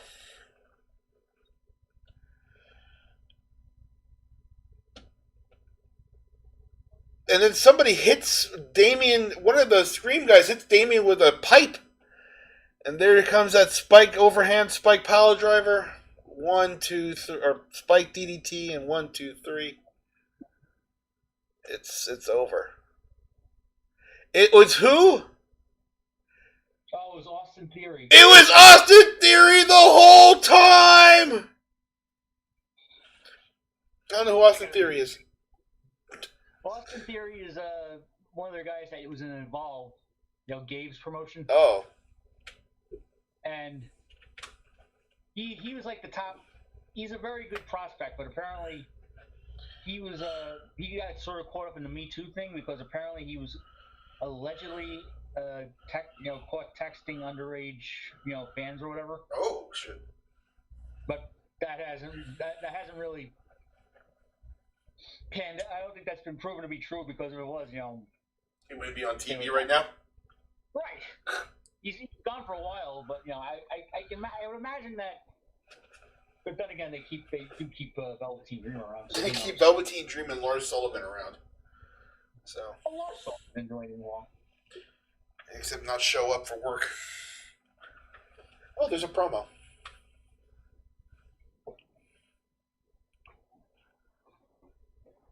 What's going on here? Okay, so the gist of it is Pat McAfee wants to destroy the Undisputed Era. Why? Because he had a match with Adam Cole at TakeOver before SummerSlam, and it was surprisingly a good one. Uh-huh. But he lost that match, so he's back for revenge.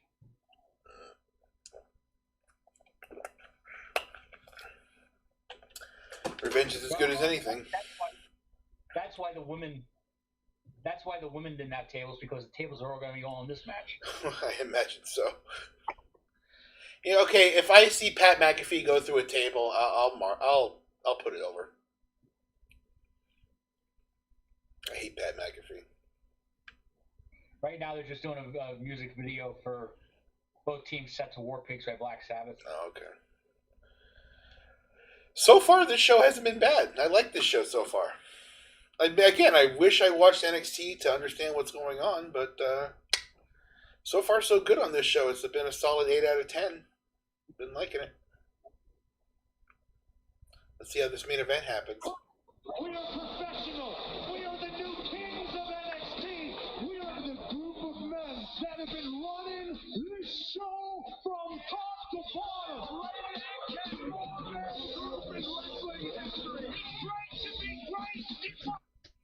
Yeah, I was looking to see if he was saying anything. Oh, look, all the presidents can't speak because this is the War Games. Generals fighting in the masses. Just dun. Evil minded destruction.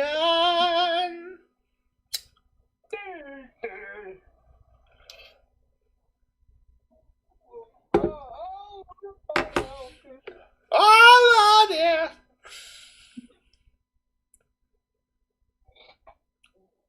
Oh, Yeah, that's just enough to copyright us.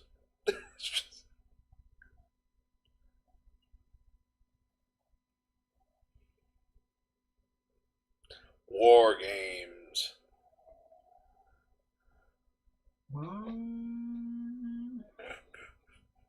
Even your phone knows it's time for War Games.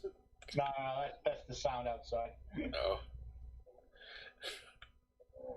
In between the shots. War games.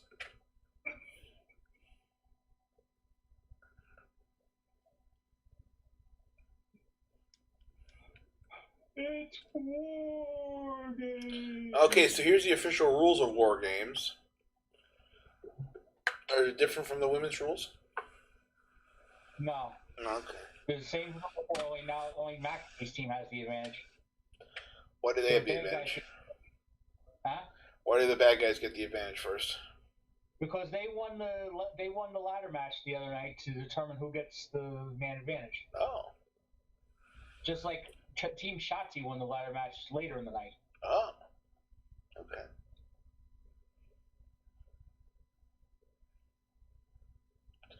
Groovy. Like I said, I don't follow any of this, so all information is needed. I am basically doing that off the top of my head from what I've seen on YouTube. Right.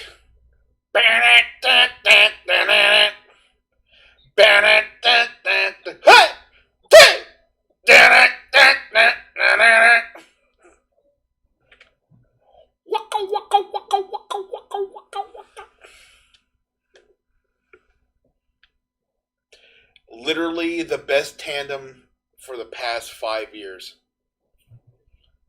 I know everyone wants to suck the Bullet Club's cock, and everybody wants to go all over with the Roman Reigns'. These 4 guys literally have been the best thing since 2014.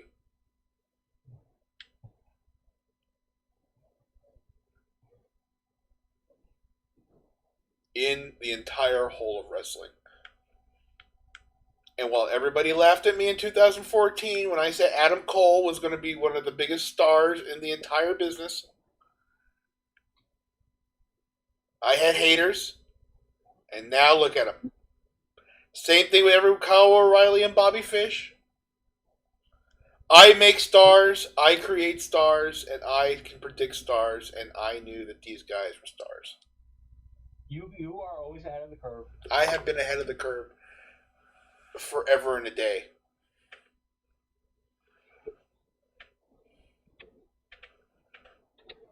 For the brand. Is this McAfee? Yeah.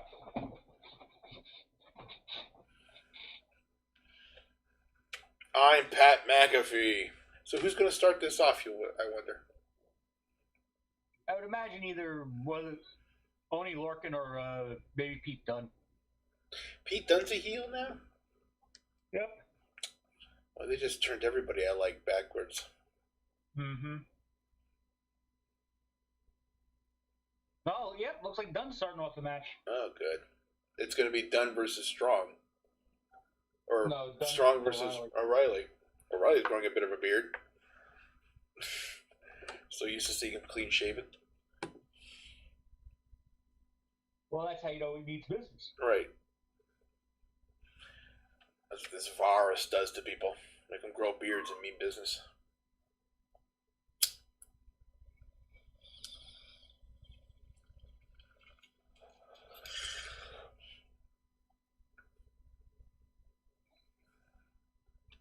You know what I'm going to do at the beginning of the year?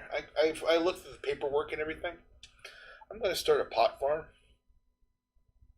Okay. And I'm going to call it Dumbass Farms.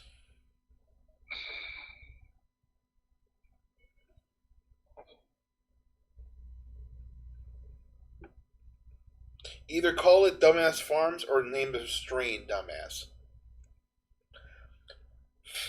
Because I already have a strain of Keef named after me. Oh, yeah? Yeah. I did not know that. Yes. It's called Kill Eddie.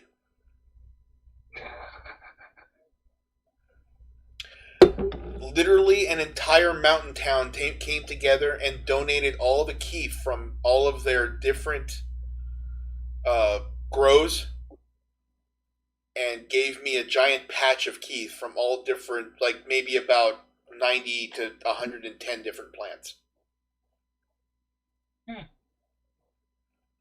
And for those of us who don't know, what is Keef? Keef is when you are cutting up your weed to make it nice and shiny. The keef are the micronomes and the little hairs inside of the marijuana that actually give it the THC effects that people aim to get high with. So basically, it's like the cream of the crop. Ooh, very nice. Yes. We got a heck of a grappling match going on here right now. I know, this is fantastic. Look at this. See, this is where this whole faction of guys who just know how to wrestle can really work. When you have guys that just know how to go out there and just wrestle, like Pete Dunne and Kyle O'Reilly.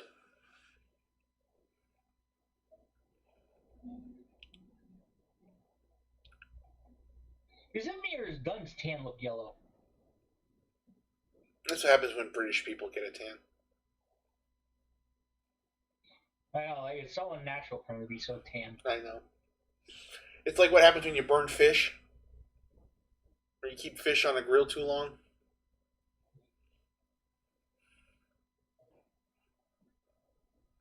I don't eat fish, so I try not to burn them.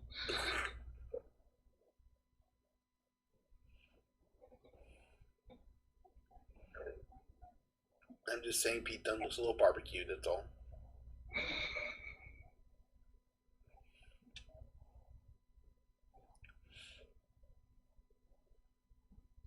So yeah.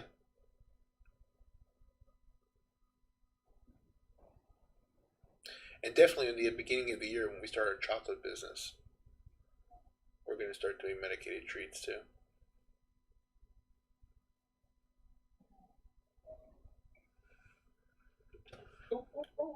Oh, here we go. Some fucking joint manipulation.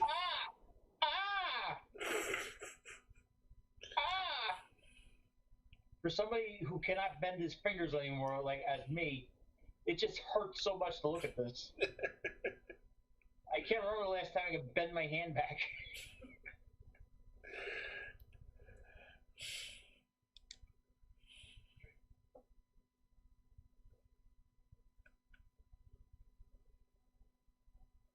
Just if you have MS, probably pro wrestling isn't the thing you should be watching.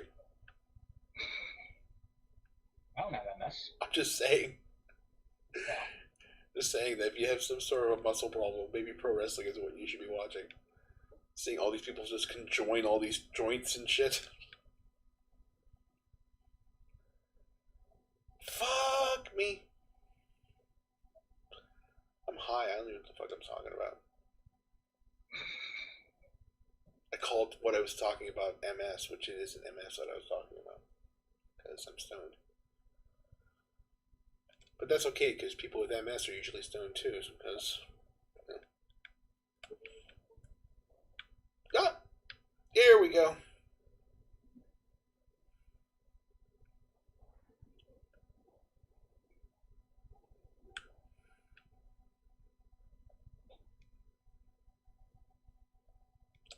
Whee!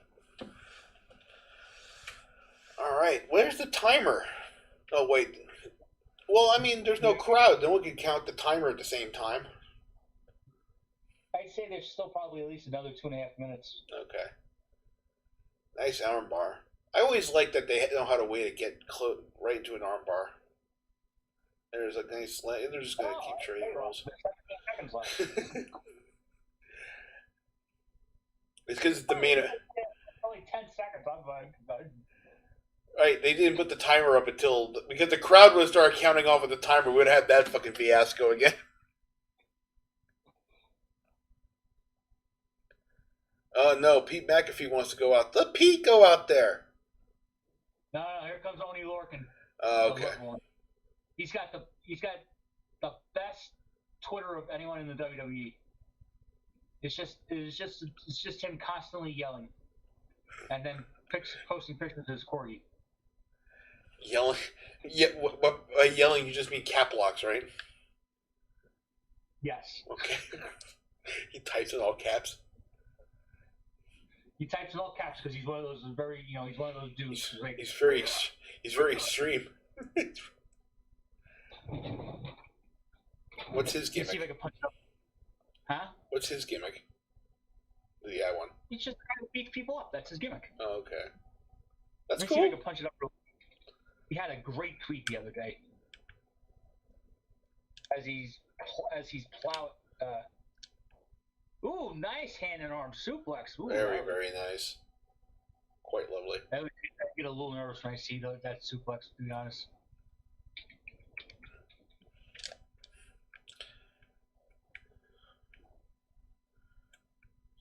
It reminds you of the red light district of Brooklyn, New York. Oh, they made him change his Twitter handle, boo. Boo!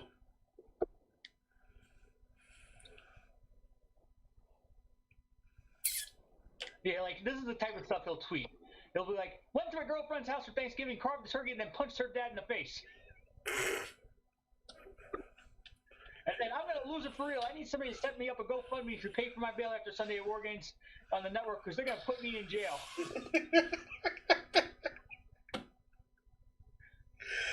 Does he cut those kind of promos? Because I can't see those going over well. No, Wow. He did a couple of crazy promos. Like they did a video of him. What was it, last year? Where he tweeted something about he was preparing for his match. He was sleeping in the park. Mm-hmm. So they did a video of him actually sleeping in the park.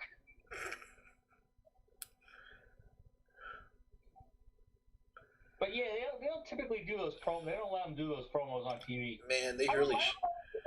would love for somebody to be like, yo, you better set up a GoFundMe because I'm going to need it after this match is over because somebody's dying. Yeah, pro wrestling really does need their own version of Kimbo Slice. Right. You're locking me in this cage. There we go. Nice, nice knee drop there. Flying knee drop. Oh, with the big drop kick. Right to the knee. Ouch. Ugh.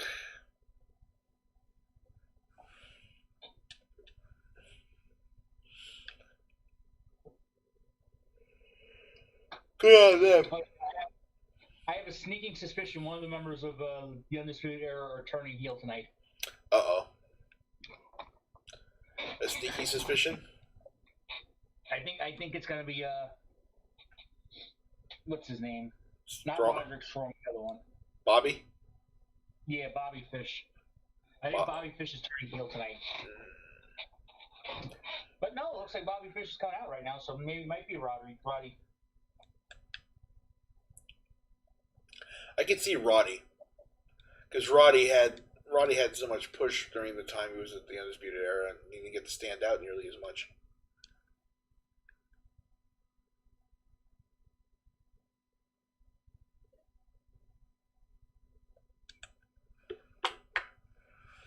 Ah, here he comes. Here comes Bobby. Whoosh. Miss. Okay, got him. And the big kip up there. There we go. Yeah, that's what I like to see. He threw a dude into another dude. And I love dudes throwing dudes into other dudes. That's my wrestling.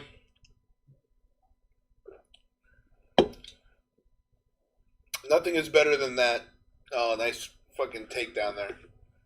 Are they all wearing face paint like they should? No. Aw. I just was refreshing her real quick. Sure. Now Bobby and Kyle are holding a big kick to the solar plexus by Kyle. Oh my god.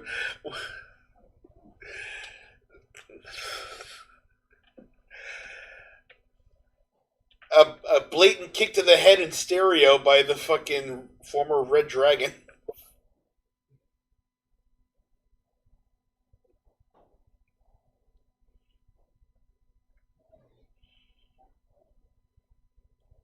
They really should. Huh? I never understood that whole tag team name, Red Dragon, but it was spelled Re-Dragon. Because it was R-E, then the capitalized D for Dragon. Right. It was a Japanese thing. Ah. It was their Japanese name.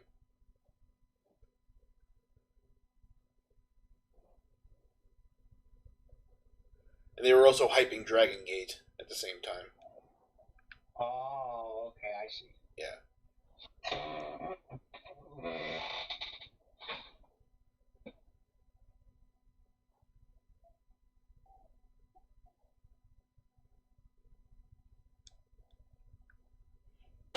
jeez. You know what we need? We need some old-fashioned taking off the top belt turnbuckle maneuvers here. Well, they did that earlier.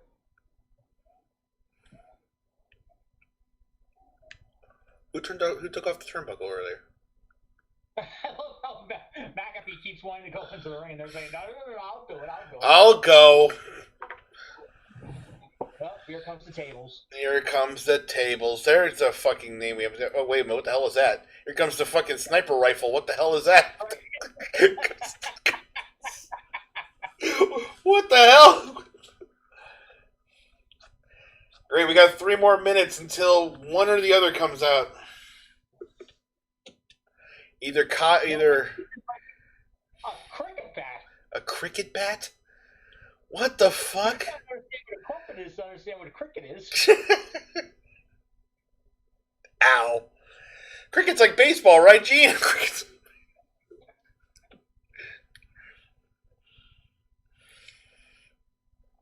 Oh my god, that's it. I gotta put that up. Now that we've introduced it, we gotta put it up. Where the hell did my mouse go? Oh. What's all these plastic weapons they're using tonight?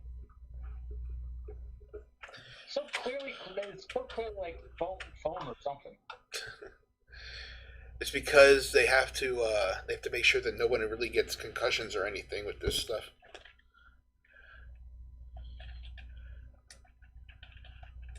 That's the fakest cricket bat I've ever seen. Cricket?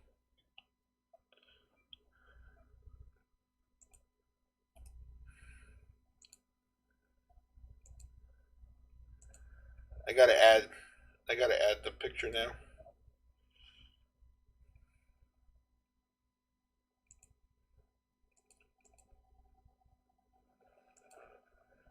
Ah, damn it.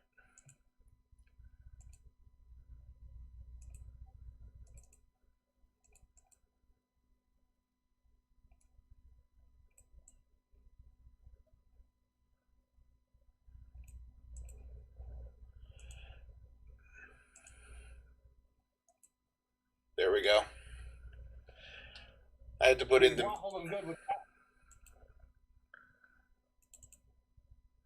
They're still using the cricket bat?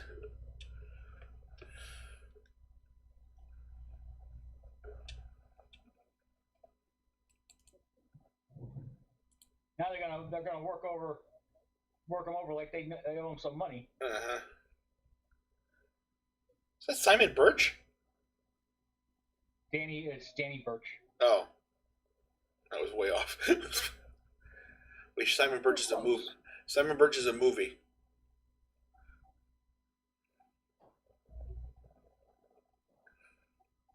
So we got the 3 British guys just beating the shit out of one guy here, huh? Whamp, whamp, whamp, whoop, whoop, whoop. Now we got 2 guys. All right, so who's coming out now? Roddy or Cole? I would imagine Roddy.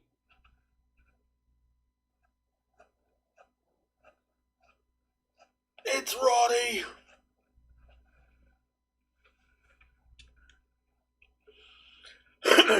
Boy, they waited for him, didn't they? That's the only thing I never liked about the War Games, is they never gave the guy who's coming in a chance.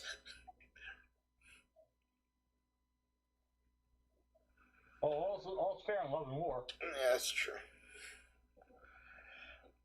You forgot to say daddy. You forgot to go baby. All through in love and the wall, baby. Daddy. Daddy.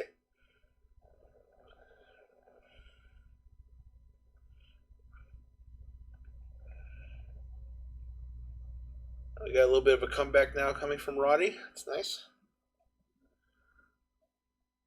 I'm about to hit some fucking good fucking hash here, so this is going to be a really good way to come back into this match. Here we go. Roddy's just Roddy is the proverbial house of fire right now. Oh, nope, right into the cage. Right into the fucking... Why do you run to the guy who's going to throw you into the cage, Roddy?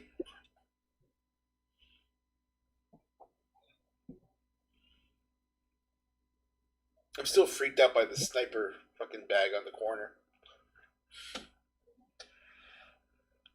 Wham!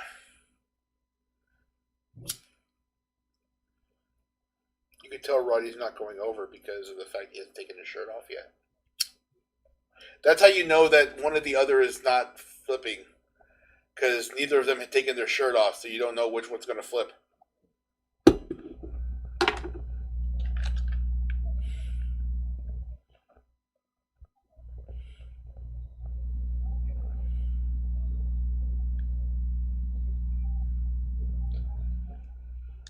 Oh my god, I'm a dunderhead with this fucking game.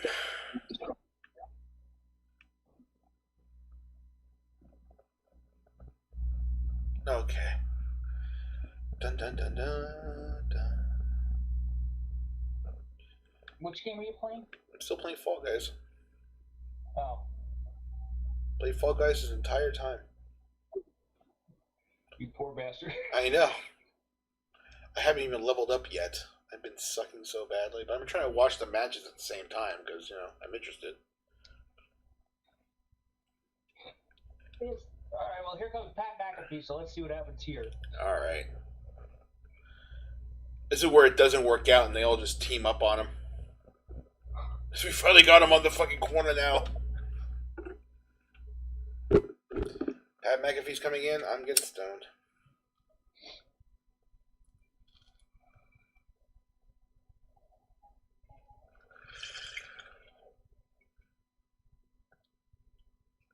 Why is he wearing a thong? Oh, he's wearing a jock strap. You can call it whatever you want.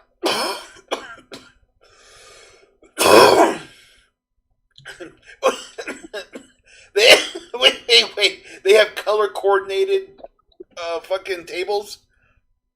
They have a table for every member of the For every member of the Undisputed Era. This is his job? This is his job for the next 2 minutes, is putting in tables? Sure, why not? Jesus Christ. This is why I hate Pat McAfee.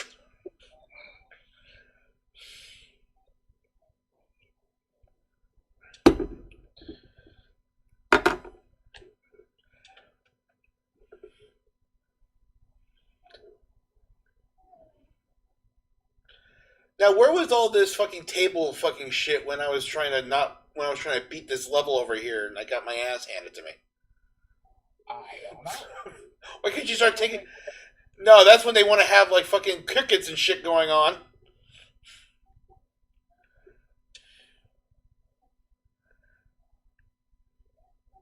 I love how they clearly loaded the tables in the wrong way.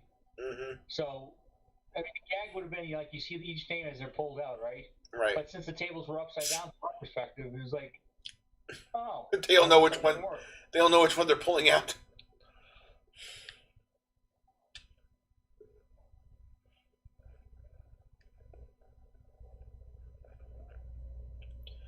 Oh, Pat's finally into the ring. Great.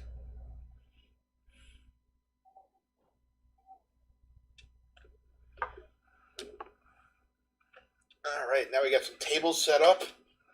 Finally. I like tables. Tables are fun sometimes. You can have a lot of fun with these guys and tables.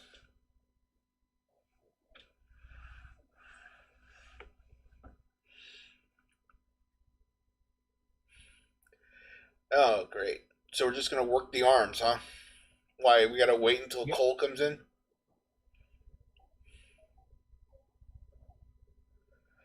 All I'm hoping is that they don't have fucking Adam Cole run in there as a house of fire trying to save his mates. Is Pat... Okay. Well, at least they broke the table through.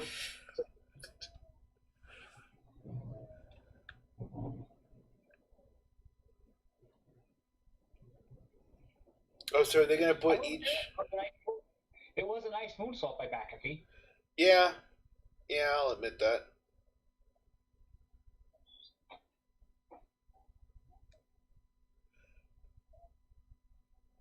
It'd be ironic as fuck though if he had a really horrible fucking kick.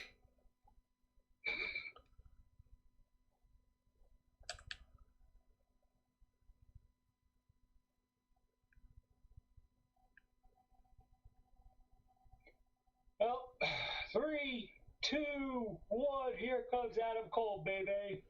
Baby! Adam Cole, baby! Got illuminated. Fuck it.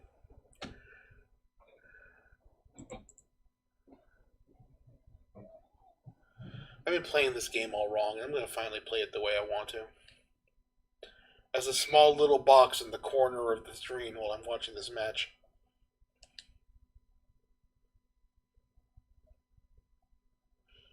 Here we go. I didn't want him to go in there. There was a house of fire. They literally just put all of your dudes through tables, bro.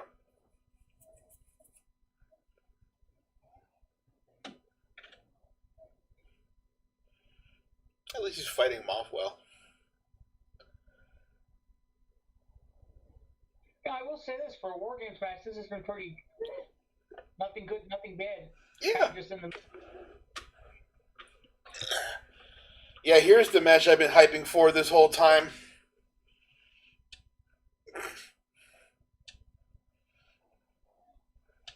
No, Pete Dunne's in the way. There we go. Nice little brawl going on here. It's starting to get cold in my room. Blam, blam, blam. I always hate that. Just a big fucking size 12s in the mush. Oh, he spin it around into a DET. What? Damn it, McAfee. Fuck Pat McAfee. That's what he's saying.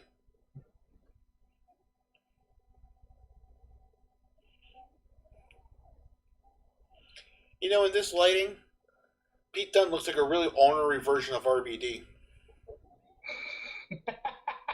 He does look like an RVD.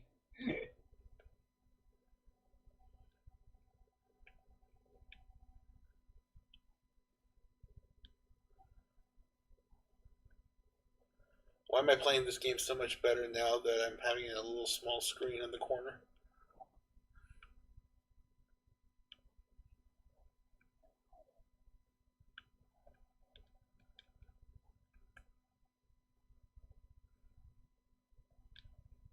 Oh, here we go. And they're finally going to beat up on Pat. Thank God, too. All I wanted to... Now we got the big Donnybrook going on. Finally, it's War Games!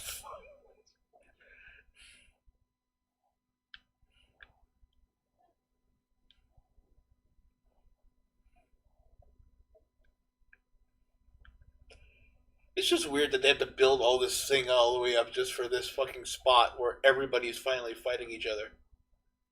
Mm-hmm. Brian Pillman would have been fucking powerbombed through the fucking cage by now.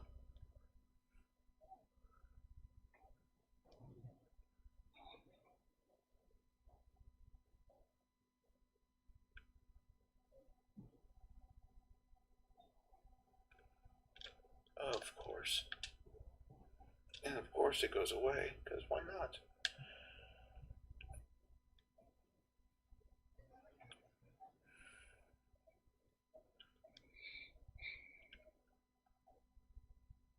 Still got a good brawl going on here. Yeah, I wish I knew what the hell was going on. Oh my goodness. Nice flipping neckbreaker dealie from Oni Lorcan there. I'm sure that's what it's called in Japan. Yeah, the flipping neckbreaker dealie. And flipping neckbreaker thingy. Or its more scientific name, the Ushikabushi Bushi. Ushikabushi sushi bushi. Right. which of course translates into Rolling Thunder Tampon. I just don't. I remember when Morrow was doing SmackDown. I think one of the first matches he did was in AJ Styles. It was a main event, and AJ went for the the Ushi Kabushi. You know what move I'm talking about? The one where he drops Yeah. the guy on, he drops the guy neck head first. Oh, he fucking tackles his fucking knee out. See, that's the only thing Pat McAfee does as a kicker is fucking take people out. Anyway, Morrow calls the move. Like, Ushi Kabushi by AJ Styles, and I think whoever was next to him was like, "What the hell are you talking about, Morrow?" If Joey Styles was there, he would have went. I studied the moves there, Cole. Studied the moves there.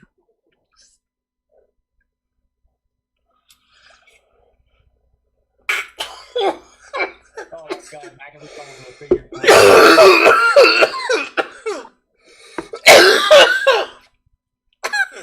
Oh, somebody's bleeding in the match. Now wait a minute. Why does the white referee have black gloves and the black referee have white gloves? Because the black referee gloves are.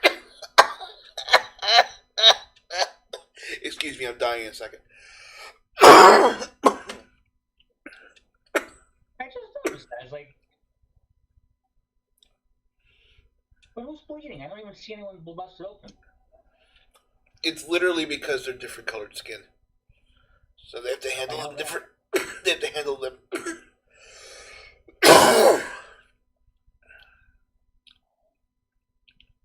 So now that they finally got out of that Indian death hold there, we still have two. We still have 2 tables we haven't gone through. 3 tables we haven't gone through. Come on, guys, let's pick this shit up. I don't know where the other 2 are, but at least 3. Yeah, they're still on the other side of the ring, so we've still got a while to go. Before we get They give this match 45 minutes. Oh, good, to bring out the other one.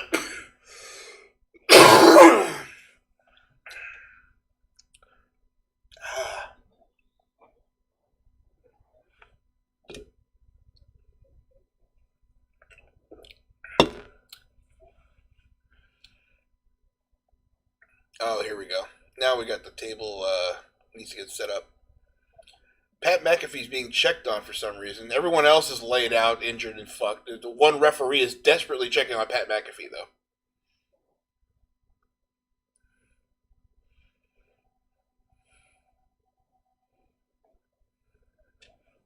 Ouch.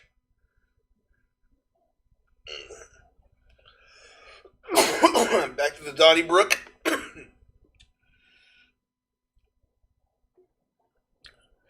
At least they're having a nice little go together with these 4 guys. Oh yeah. I mean, that would be for the taking titles. Yep.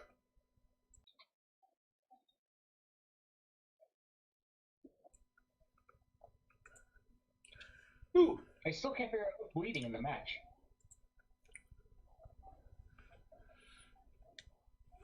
It's McAfee.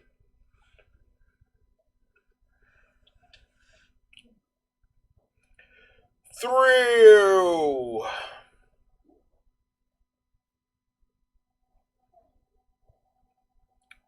At least we're keeping with Cole and Dunn. I'm okay by that.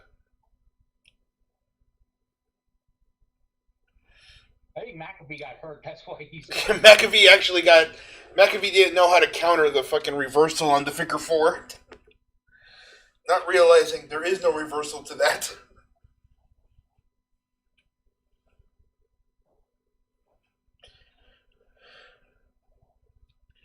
You know, though, nothing makes me happier, though, to see Pat McAfee wailing on the floor, though. Just to be honest.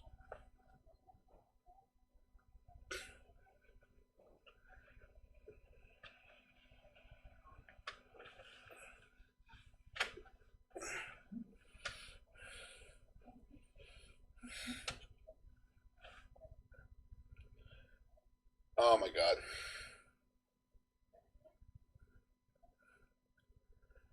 Oh, good. We got a couple of guys stopping the whole shebang over here.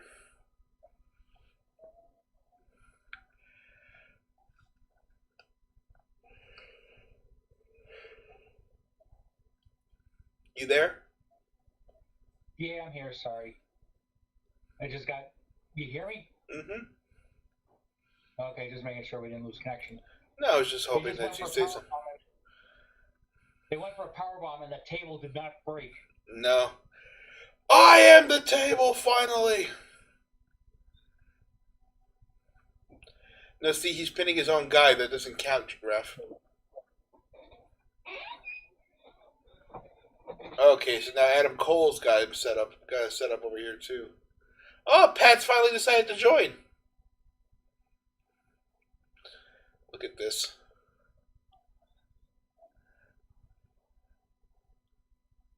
Ooh. What the fuck was that? What the fuck was that? You should have done it to him, Cole. You should have done it. So how do you win war games again? This version pinfall or submission. Oh. Look at this. When the other war Did they games, explain it's what? like- Did they explain? Did they? Submit, surrender. I want to see what happened. Look at this. What did Pat do here? He just put himself through his own fucking self. He puts himself through the table. Well, it's because the table was a little further away than it should have been. Uh-huh. I was about to say, why is Kevin Owens in the ring? And I realized it wasn't Kevin Owens. All right, so now that 3 tables are down, we got one more in the corner. And it looks like it's Bobby Fish's. That could be a telling sign. Oh, here we go. You know that game when you were a kid and you wanted to play kickball, but you didn't have a place to play kickball long enough, so you just had a fucking wall to kick the ball against? Yeah. That's what they're doing with these kids' heads. Just bouncing them against the fucking fence. Super kick! Super kick!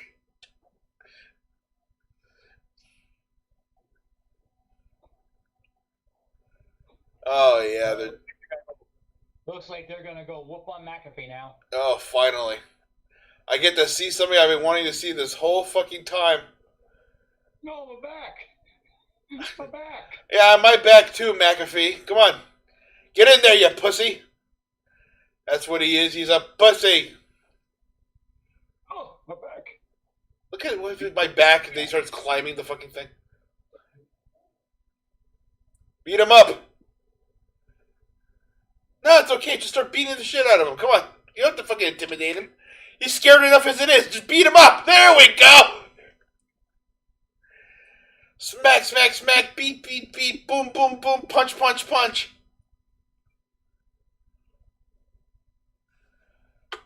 Thank goodness. This is my pop of the night. Just seeing Pat McAfee getting the shit kicked out of him. Who's Pat McAfee, though? He used to be in the NFL. Oh. Used to be a kicker in the NFL. Wait, he's not a wrestler? No. Oh. I thought from the way Ed was talking about him, I thought he was like some indie wrestler they hated. No. No, I just don't like the guy. I think he's insincere and not that great of a promo. I think he's alright. Oh, Pete Dunne gets the goop. We get the cut off on Pete, and now we get the whole fucking setup again.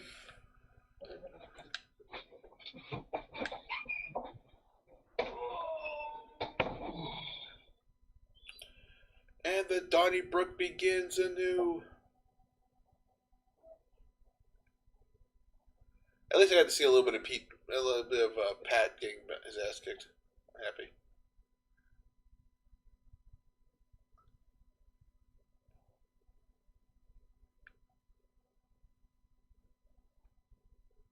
God, I don't know. Imagine if this team, if McAfee wins it for his team. He's the one that puts fucking Bobby Fish through the table.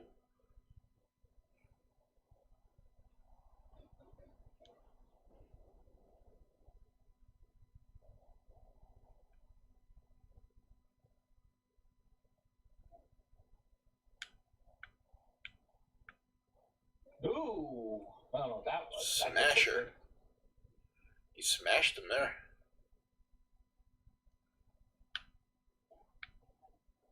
He's done has some wobbly legs right now.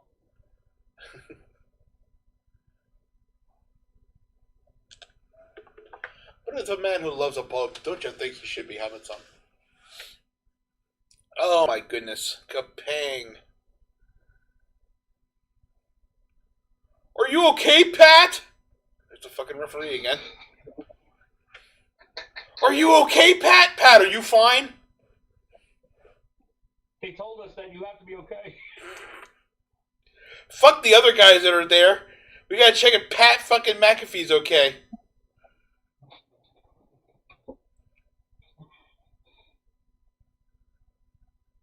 There's another reason why I don't like him.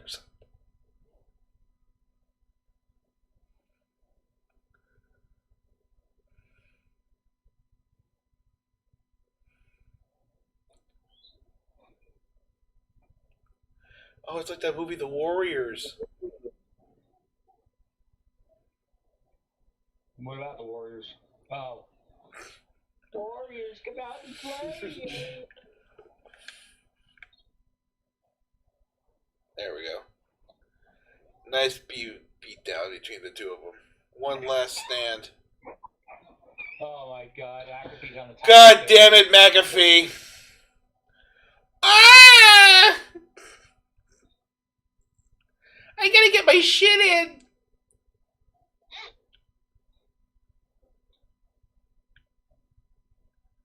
Why did Pat McAfee have to do a swanton? And connect. Instead of miss. Mm-hmm. Could he just done a splash or something? Why did they have to give him the swanton?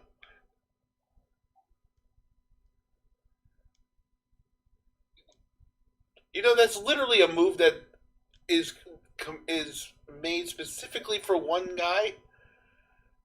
Then we give it to Pat fucking McAfee? Good done, Senton bomb. Just have him do a splash. He doesn't need to be doing signature moves. What's he going to do next? The tombstone? Oh. There we go. Battle of the fucking young bloods. I think you're going to see the battle of the beards. Oh yeah, they do have both their beards. This is going to be a great fight when it eventually happens, though. Like this, as a one-on-one fight, it's going to be a great fight. See, this is the kind of division. This is the kind of like matches that Timothy Thatcher needs to be put into. Okay, I do have a question though, especially from a wrestler's perspective. Well, I'm not a wrestler, but from your perspective, when they're slugging, right, and they start hitting each other with the elbows, Yeah. is that supposed to be adding more tension to the match, or are they just like doing the whole, hey, we just need to look more like we're actually brawling and not like just punching each other? Well, it answers the question, because by switching from punches to elbows, you're going to make it seem like it's harder than it actually than before. Because when you're throwing punches in pro wrestling, everybody knows. They tell you the rules of pro wrestling before, or they should, that everyone knows that it's never a closed fist. It's always an open hand fist. And when you go from open hand fist to elbows, that's a transition of solidness in the move. So it becomes both it has the dramatic effect of being, more dangerous because it's an elbow. Elbows are you kill people with your elbow.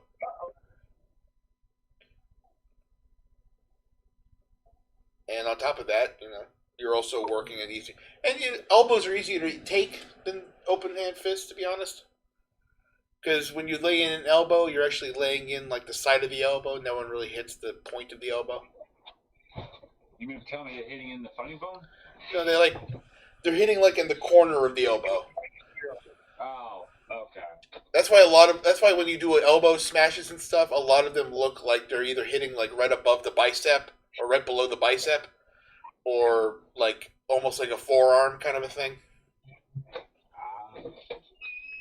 That's why the roaring elbow is the best elbow, because that's just full on elbow. Roaring elbow. Uh-oh.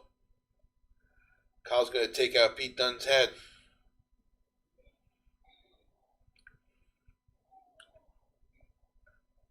You know, though, if this were Japan, he'd be going to the top of the cage trying to do this. It's Pat McAfee, the son of a bitch.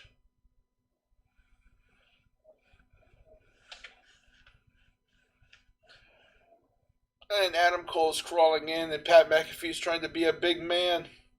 Pat with the big swing, but of course he sucks at every other sport except for kicking, so he misses. Adam Cole lays it in. Adam Cole's got the chair.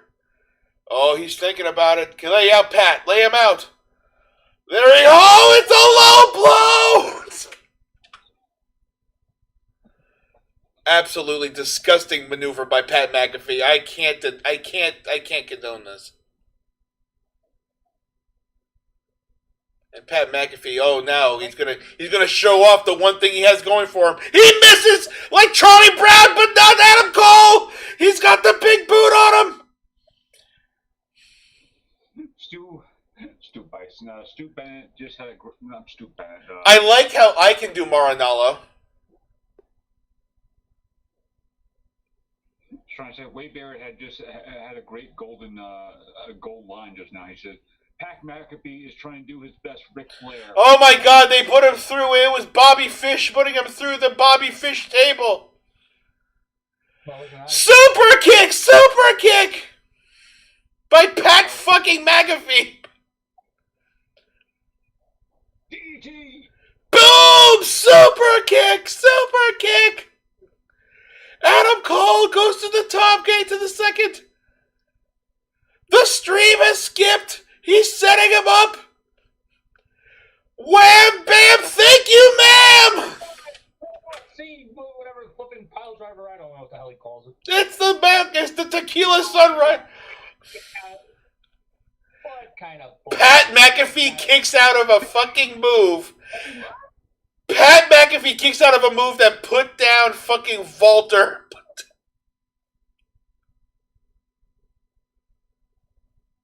I was trying to say before, am I saying Stu Bennett? Wade Barrett was basically saying that Pat McAfee was going to become the next Ric Flair because he was trying to invoke the dirtiest player of the game. And Bat Phoenix, without missing a beat, goes, Pat McAfee will never beat Ric Flair. All right, now we go. Now he's going to eat. Now you were talking about elbows and faces. We're going to eat some knee tonight. Boom! Oh my God! Pete Dunne fucking missed it. He fucking hit him with the drop kick. Now he's got him set up. He's going to go with the pump handle slam. Oh my God! He cocked him on the chair. What a fucking disgusting act. He pins him 1, 2, and it's Bobby Fish with the miss. But Bobby Fish gets him up. He's got him with the big fucking lumbar support there. Oh, he's got him swinging with the chair. It's like playing in SmackDown vs. Raw. I can't actually do this because there's so much choppiness in the fucking stream. Oh, hold on a second. It's all right. And he fucking gets a 2 count. Kyle O'Reilly. No, they won. Oh, they won? Yeah. Oh. I was trying to say, it was like playing in the old SmackDown games where basically everyone's just using this finisher at the same time. Oh, thank goodness. I'm glad it was Kyle, too. That's who they're going to push next, so. Let's see what happened here. All right. McAfee with the Swanton Bomb onto everybody. I can't believe they let him do that, but all right. It's, they give him the big move of the night, and instantly the referee goes running after him. Are you okay? But, you know, it's neither here nor there. Bobby Fish decides to put a capper on the big table moment by putting what I think was fuck, I can't remember his name. But now Adam Cole's going to go with the big Alabama Slam Jam. And he's going to give him the spinning pile driver. 1, 2. But for some reason, Pat McAfee can still kick out of shit. So now we got Kyle O'Reilly going up. Is that Kyle? Yeah, it is. Kyle with the big knee drop on the chair onto fucking... I still can't... Is that Alki? That was Oni Lorcan. Oni Lorcan and with the chair on the big knee drop in the face. And there you have it. It's fucking Undisputed Era. Winning the War Games. It was an alright War Games match, but, was there really a need for it? It was complicated as fuck. Orly's fucking bleeding. He's busted up eternally.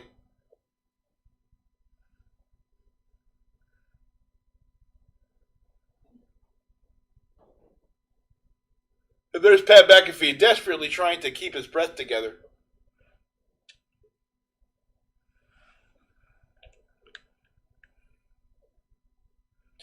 What a match. Yeah, I would give it a good match. I thought it had a lot of really good moments. It got heat for me with fucking Pat McAfee, which is what they were supposed to do. And, yeah. McAfee is very, very, very easy to hate. Yes, he is. He's incredibly easy to hate, and that's why I don't mind hating him. That's why.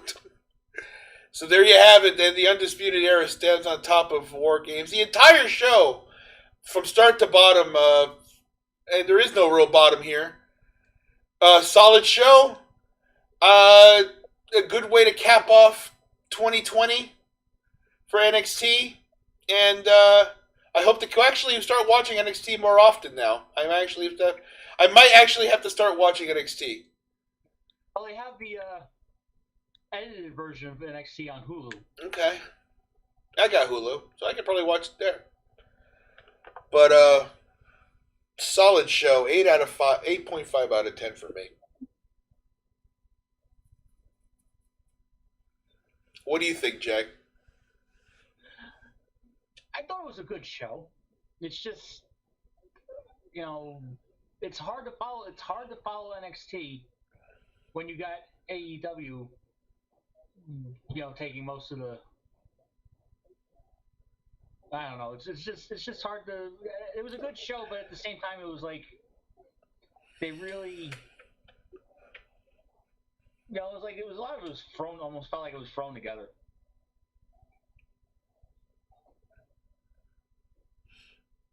All right.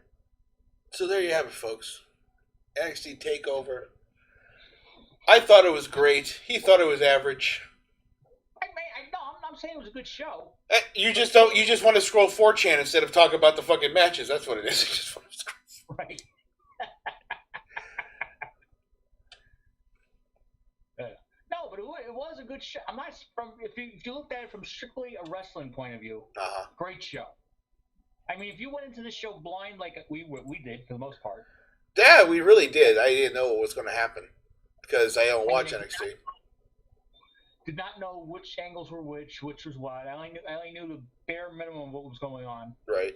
If you go in just in that point of view alone, just watch, just go into your local indie just to see a bunch of matches. Great show. But I really wonder what the point of having a feud with the Undisputed Era and Pat McAfee really was. Well, I mean, they needed to have something happen, I guess. I mean, there was some sort of something apparently needed to happen between Pat McAfee. But the one thing that I'm seeing that AEW does going out of their way is that they're dealing with professional wrestling.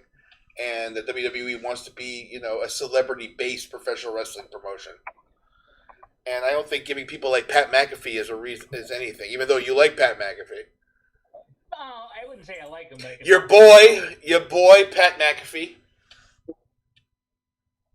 I tolerate him, that's for sure. That's my only complaint. Is if we're gonna make me care about NXT, at least try to deal with people who are in the promotion, not outside people trying to get into it. But that's just me. But the problem is there's no one in NXT who's as hateable as Pat McAfee. That's true. And that's saying something even more so. The only person who comes close to generating that kind of heat is Ciampa. Yeah. And Ciampa's not a.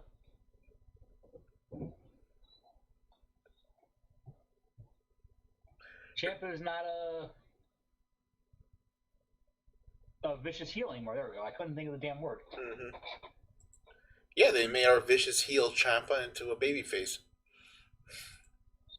For some reason. Oh, well. Well, that's the end of the show, folks. At least the end of TakeOver. We'll probably continue streaming something else at some point. But, It was. I mean, aside from all that, it was a good show. yeah, like I said, an 8.5 out of 10. I thought there was a lot of really good stuff for something that I don't watch very often. I just didn't understand the need for a War Games match between the Undisputed Era and McAfee's team. Because they had to give the Cole McAfee thing a solid ender. So why not give it the War Games? Yeah, true. That's all. I mean, like I said, what really stood out is we're gonna get to have a legitimate Pete Dunne versus Kyle O'Reilly feud, which I'm actually kind of psyched for. I'm actually pretty up on that one. That one's gonna be pretty good. So if I have to watch, if NXT is gonna give me that and gonna give me a few other things that I might want to enjoy, maybe explain this whole Damian Priest, Austin Theory angle a little bit more. I'm a little intrigued. I was kind of surprised that Scream Mask guys were showing up, but that's neither here nor there. That's just how the show works. Those were just the. Yeah. They were the. And I don't mind having angles in the middle of my pay-per-views. This might be the best compliment anyone has ever paid Pat McAfee. This is from the Death Valley Driver Twitter. They say Pat McAfee is Shane McMahon with better punches. No, because Shane's a god. No, because Shane's a god. But we'll here, McAfee does have better punches. And Shane, yeah, I'll admit to that. But no, I mean, he's not.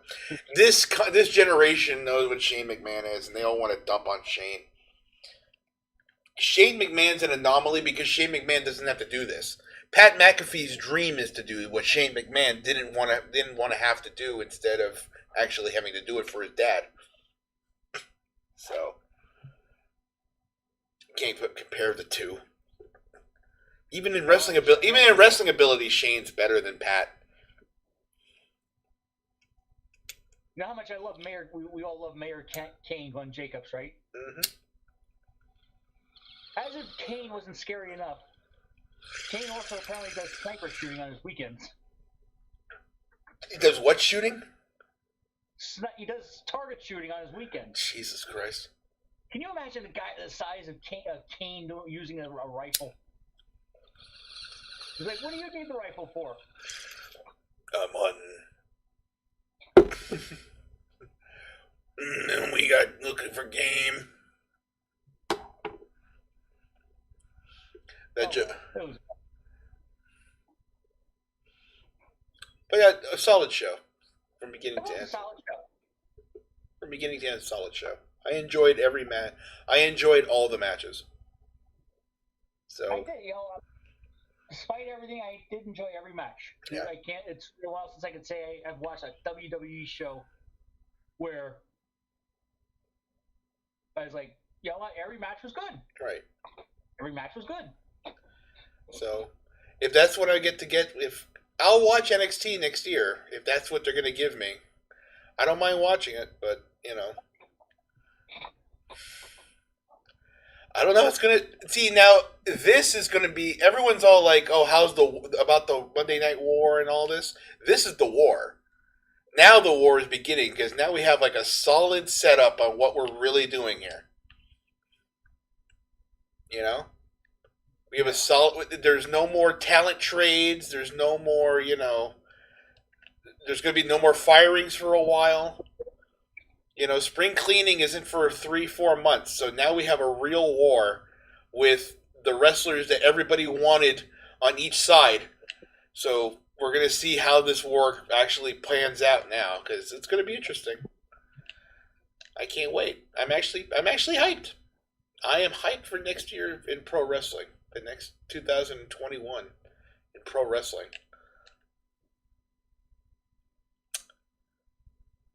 Hopefully it's like 2001 and not so much like 1991 or 2011. What was so bad about 1991? 91 was, what was 91?